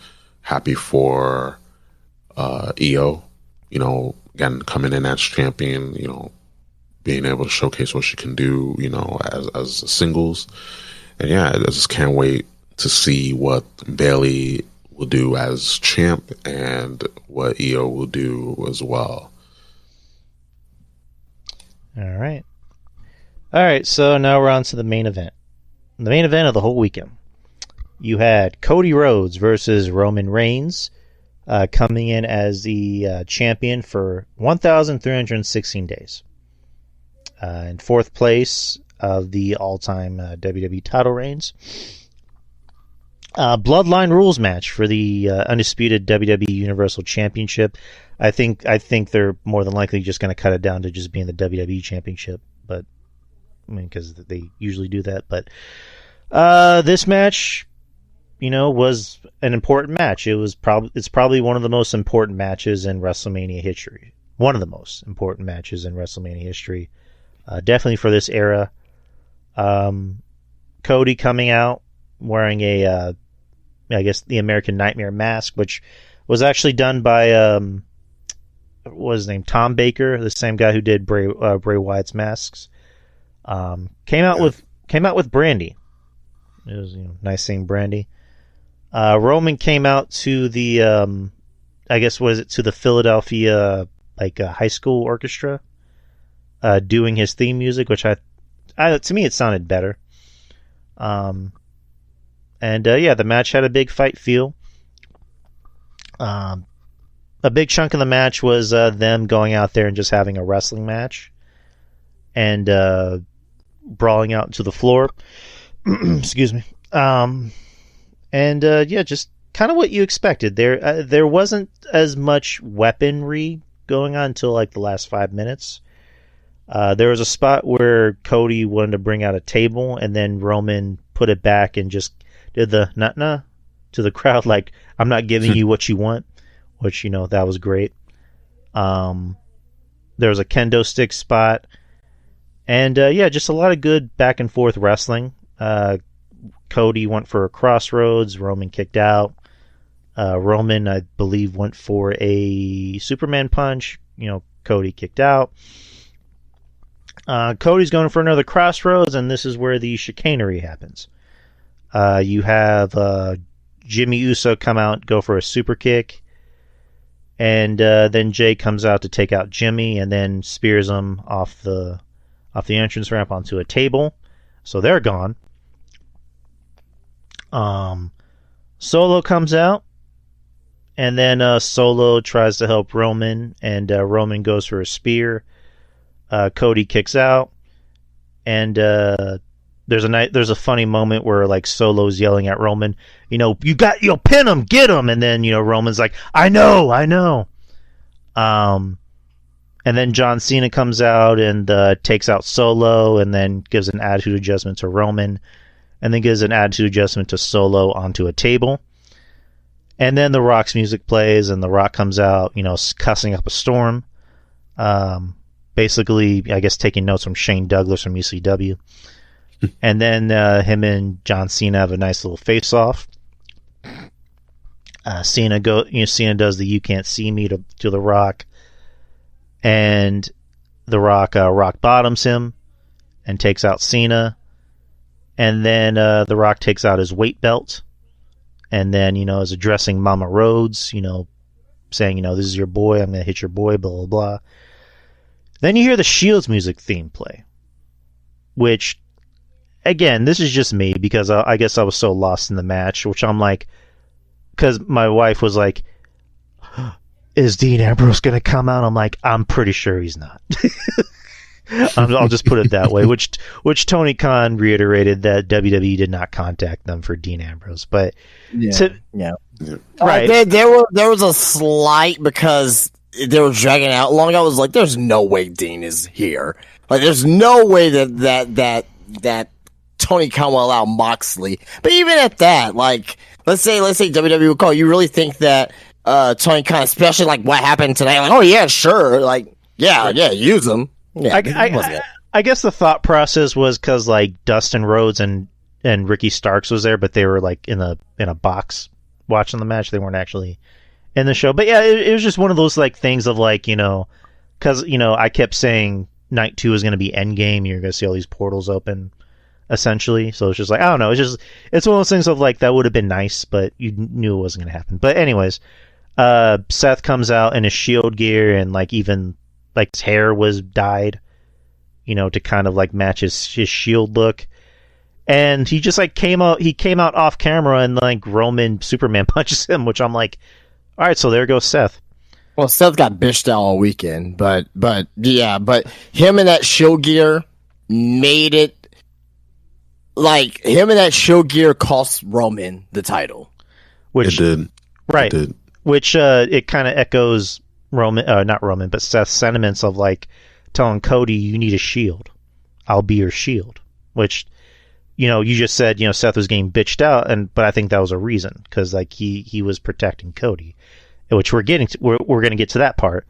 Rock, is about to whip Cody, and last Wednesday we were speculating who's going to show up. We kind of figured who's going to show up. It's going to be Cena. Jay's going to come out to help him out. Is Brock going to come out? Doubt it. We kind of thought, is Steve Austin going to come out to confront The Rock? And I didn't necessarily thought Steve was going to be there. Well, I think that was kind of the idea of like Steve Austin and The Rock. They have history, and it's also. Well, yeah, but a lot of people were saying, "Oh, the truck! Whoa, look at the truck!" And Cena, and I was like, "Okay, they showed the truck. They showed the truck." Now, Steve was apparently contacted, but he, it was like, it doesn't work for me, brother. Like, what's after this? You know what I mean? So, whatever. But you hear the gong go off, which I don't think anyone expected Taker, and I think people are happy. People are happy that Taker came out, not dressed up as, Dead Man Taker, more dressed up as, thug American badass Undertaker. And no, he was Mark Calloway. That's who he was. Like, he wasn't no fucking Undertaker.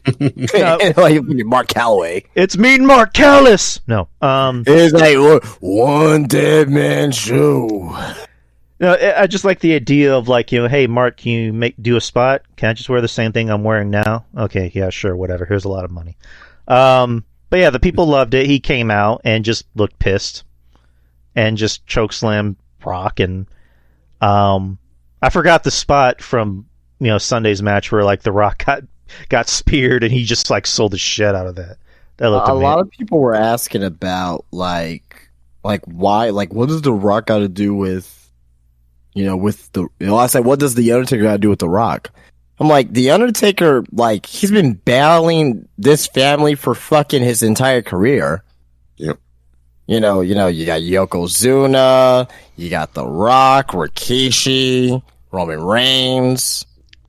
It's all there. Right. But yeah, just again, people loved it. I loved it because I wasn't expecting it. And, then he disappeared. Taker, as he usually does. Did you see him running in the crowd? Do you see that video? No, I didn't. You didn't see it? Oh my god! I gotta find that video. I'll put it in the chat here. It looks like fucking Secret Service was protecting them. I swear to God, like. No, he's not lying. He's not lying like that. Like, I am not lying. It was like Secret. Yeah. It's like literally Secret Service. Like, I put in the chat. It's literally Secret Service like protecting him, like President Taker. Hold on, I gotta look. President Taker. It is fantastic. It's right after he does the choke slam spy and he's leaving. Oh, that's gold. That's amazing. He's just all right. Hilarious. So now that we got those guys out of the way, that leaves Roman and Cody, but Seth is still in the ring, and Roman has a steel chair. It looks like he's going to use it on Cody, but then he looks at Seth and goes, 10 years ago, this guy was my brother and he screwed me over. This is my chance. So he takes his eye off the ball from Cody and focuses it on Seth and takes him out. Then goes for a spear. Cody not reverses it, but like stops it. Goes for a crossroads. 1, 2, 3. The story is finished. Roman's epic title reign is finished. Cody is your new champion. Samantha Irvin making an announcement like, you can hear the tear. You can hear the tears when she's announcing it. Like, and I'm not gonna lie to you. I got choked up. I got choked up during it too as well because it's like, it's you know what it means. Like it's more than just Cody. Like like what this means as far as like a new era in wrestling. Like a lot of bullshit that goes on at these events, and and the investment in the story, and that's where like Logan Paul got choked up and Samantha Irvin got choked up. Apparently there was a lot of tears of happy tears backstage after the match as well. So this really affected a lot of people. So if you can do that and create this memory, because I can imagine like a 6-year-old or a 5-year-old, and maybe their first time ever watching wrestling.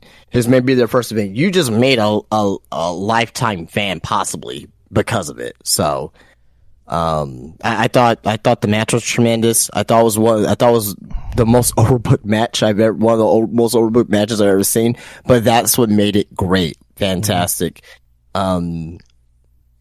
Even guys like who are not necessarily WWE detractors per se, but like who are more pro AEW, like Brian Alvarez and Dave Meltzer, they said it was one of the best things they've seen, one of the best main events they've seen as far as like a WrestleMania wise. So it's very interesting what kind of ring is going to come out for this match on Friday. But yeah, man, I thought this match was fantastic, worth the wait. Worth the year wait. Glad that they pivoted to Cody.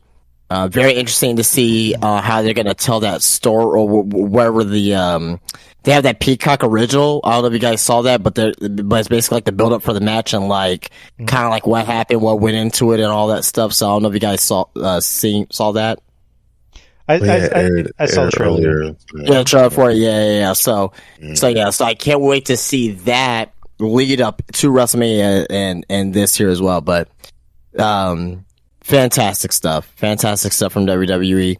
Afterwards, with the whole coronation, felt like WrestleMania 10. And you know what it felt like? It felt like when a team wins the Super Bowl, they're on the field with the championship, you know what I mean? And just like an interview and all that stuff. That's what I felt like. Or it felt like when a team wins the NBA Finals, it goes uninterrupted. I thought that was a nice add touch to the end of the show for sure. Yeah, just to kind of echo what Justin said about making new fans. There's people that didn't even watch wrestling, or that fell out of watching wrestling, that were like, yeah, I guess I got to watch it again because it's getting good. Like, because this show was really good. And And as someone who's been watching it for the longest time, for someone like Justin who's been watching it for the longest time, same with Ruben, like that just makes us happy to see, this show have this effect on people that say, "Wow, that got me." Like now, I'm a fan now, or I'm a fan again. And yeah, this match we knew was going to be overbooked, but that's what made it so much fucking good. The fans loved it, we loved it, and it was everything we wanted it to be. But Ruben, what are your thoughts on the match? Yeah, you guys just hit every point.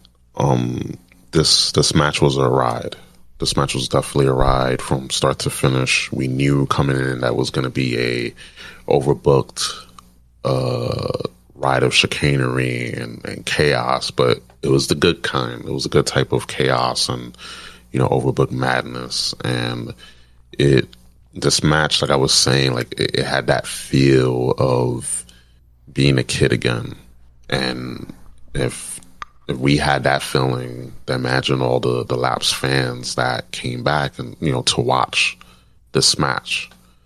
All the fans that just stopped watching wrestling, for years, and they came back because of wanting to watch this match, and even last Saturday's main event too. Like it's just so much that this match did for all wrestling fans and the wrestling world as a whole, that it was a really good match. Just from start to finish, Cody and Roman going at it, Roman trash talking, the deck was stacked against Cody, even Roman using Crossroads on Cody, and it's like he said, "Oh, this move, this fucking move sucks. Like you can't win with this." that was funny. That I love Roman when he trash talks, when he just goes off and that's one of his best traits. He's like, "I'm the face of this company, you little bitch." Yeah.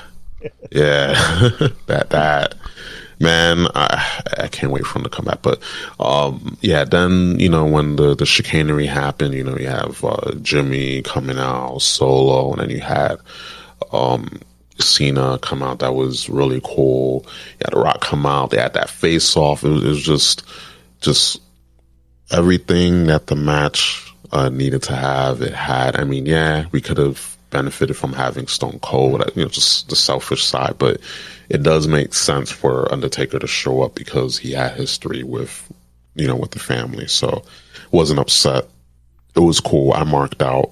Also for a second, like a split second, but no more, no less, I thought Dean Ambrose was going to come out. Well, John Moxley was going to come out, but we were so glued into the match that we felt like for a second that he could possibly come out. And I think that's when you have a good match, when you're just in it, when you're just so invested, when you just forget everything else around you. You think, oh, well, if we have Cena, then who else can come out? And I love that feeling. It's just suspending disbelief in wrestling that is missed. And we had a lot of that tonight, that night, Sunday night. And yeah, then the Seth being literally Cody's shield, like that was very poetic. It was a callback for 10 years, and obviously Roman hit Seth the same way that Seth hit Roman, but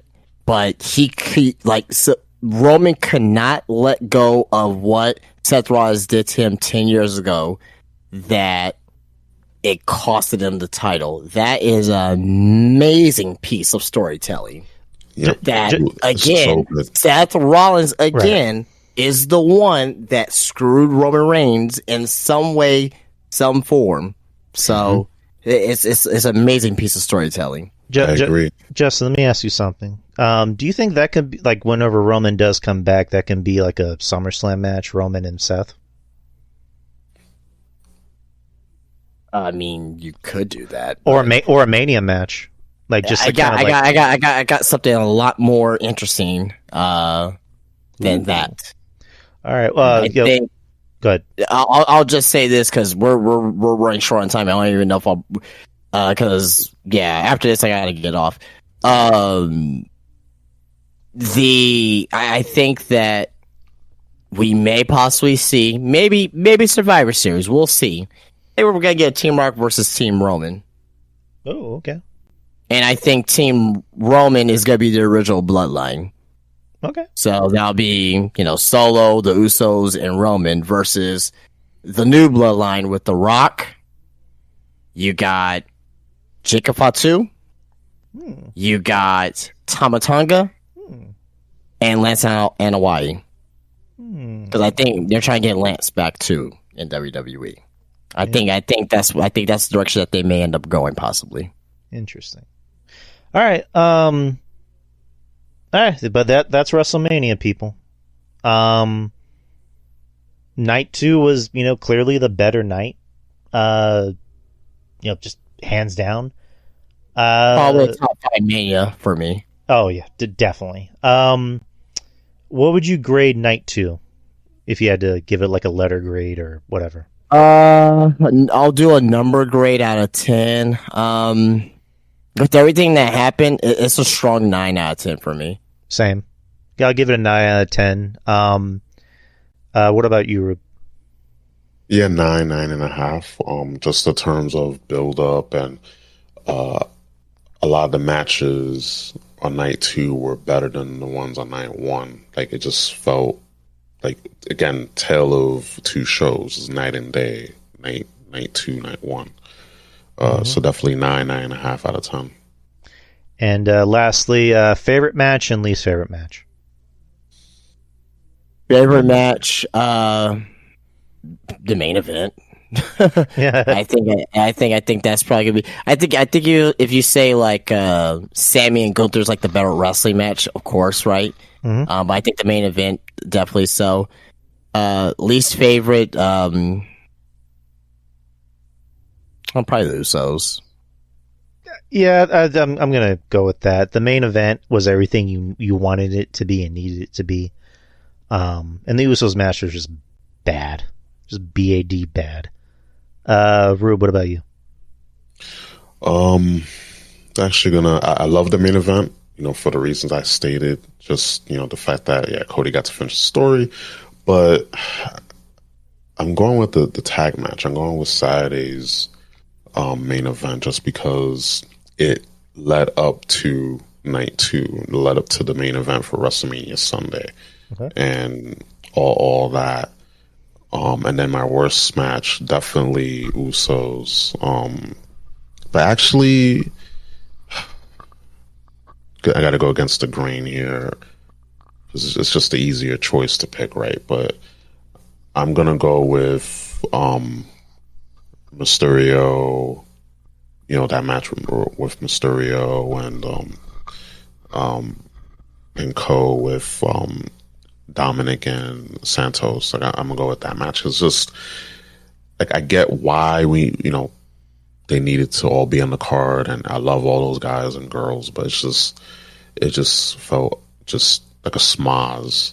I think that match was just worse for me, but for other reasons. Not because it was a bad match, but just because it just felt out of place. We could have just had Ray and Dominic, hair versus mask, and it would have been better. But again, that's just my opinion. Don't shoot me, please. All right. Yeah, but that was WrestleMania. And we are running short of time, so I will just do a quick breeze of the producers for the matches. So, Rhea Ripley and Becky Lynch was produced by TJ Wilson. The six-pack ladder match was produced by Jamie Noble and Ken Doan. Chris Park and Shane Helms produced the LWO and Judgment Day Legato match. Jason Jordan was the producer of Jey Uso and Jimmy. Shame on you, Jason. Shame on you. Petey Williams and Nora Greenwald, I think that's Molly Holly, was the producer of the six-woman tag match. Sean Daivari produced the Intercontinental Championship match with Sami Zayn and Gunther. Good on you, Sean. Fellow Iranian. Michael P.S. Hayes and Bobby Roode produced the tag match for the main event. And I don't have the night 2 ones. Give me a quick second. Fine. That's all right. Yeah, fuck it. Anyways, I think Michael Hayes and Bobby Roode produced the main event for night 2 as well. But anyways, guys, we did 3 hours. We kind of figured it's Mania, so we had a lot to cover, and the wrestling gods bestowed. Well, I mean, we didn't anticipate the AEW shit either, so. Oh no, we didn't. But the wrestling gods, they gave us a nice little gift for us and for you guys. But man, 3 hours. It's midnight here in San Antonio. It's 1 in the morning in New York, Ruben, right? Yes, sir. Oh man, you're a trooper for saying this late. Nah, I stay up. I'm a night owl, so it's okay.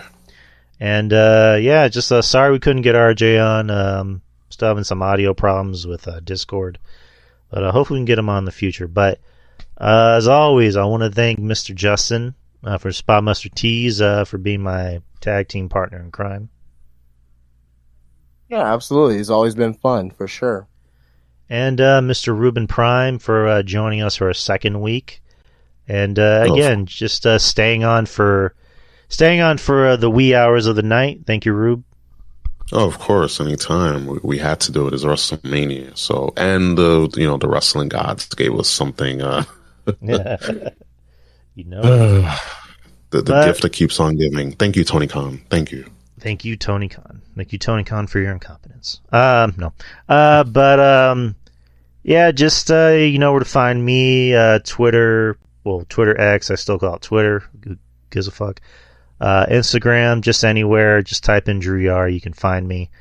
And just this show in particular, you can find anywhere that podcasts are distributed. Spreaker, iTunes, Amazon Music. I believe I'm on Amazon Music, if I'm not mistaken. I have a YouTube channel. Try to get those numbers up. But yeah, I'm easy to find. Justin, Ruben, whoever wants to plug their stuff, go ahead. Just real quick for me, Spinebuster Tees on Instagram. Somehow I'm getting a request on my personal Instagram. I don't know how that's happening, but yeah, if we could just stick with my business, because yeah. Anyway, SpinebusterTees.com. Find your array of t-shirts on there. I'm not going to go over all of them right now because I'm tired as balls right now.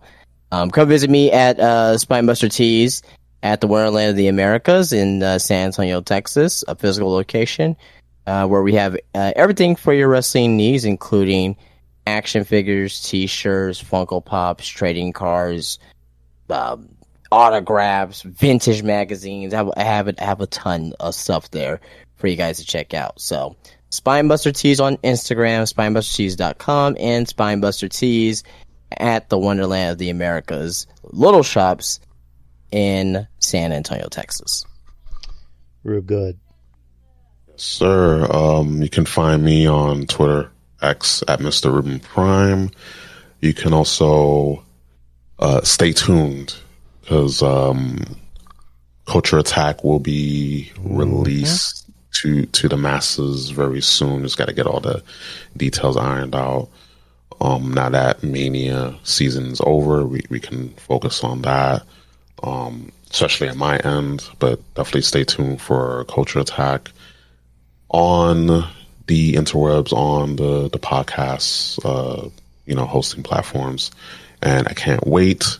It's going to be fun. It's going to be exciting. It's going to knock your socks off. And if you don't have socks on, put them on so we can knock them off for you. That's me and Drew. Yeah. Oh yeah. And it'll be whiskey fueled, the Japanese kind. So, make with that as you will. But, yeah, I can't wait. Just, be patient with moi, with yours truly. But it is coming, maybe not like Veer Mahan, but it's coming. But definitely stay tuned for what's to come in the future for Culture Attack, and myself and Drew, and of course Drew, thank you for doing another episode of the experience. Of course Justin, appreciate you, and yeah, that's all the shameless plugs that I have. Thank you guys. Absolutely, peeps. All right, we are out. And we will see you next week, more than likely at a more compact time. I mean, it's WrestleMania, so we had to get everything in. We had to get our shit in, brother. But yeah, we will see you next week, same time, same channel. And yeah, that's really about it, peeps. Have a good night, be safe, and this show will be up soon. So peace out. Peace. Peace.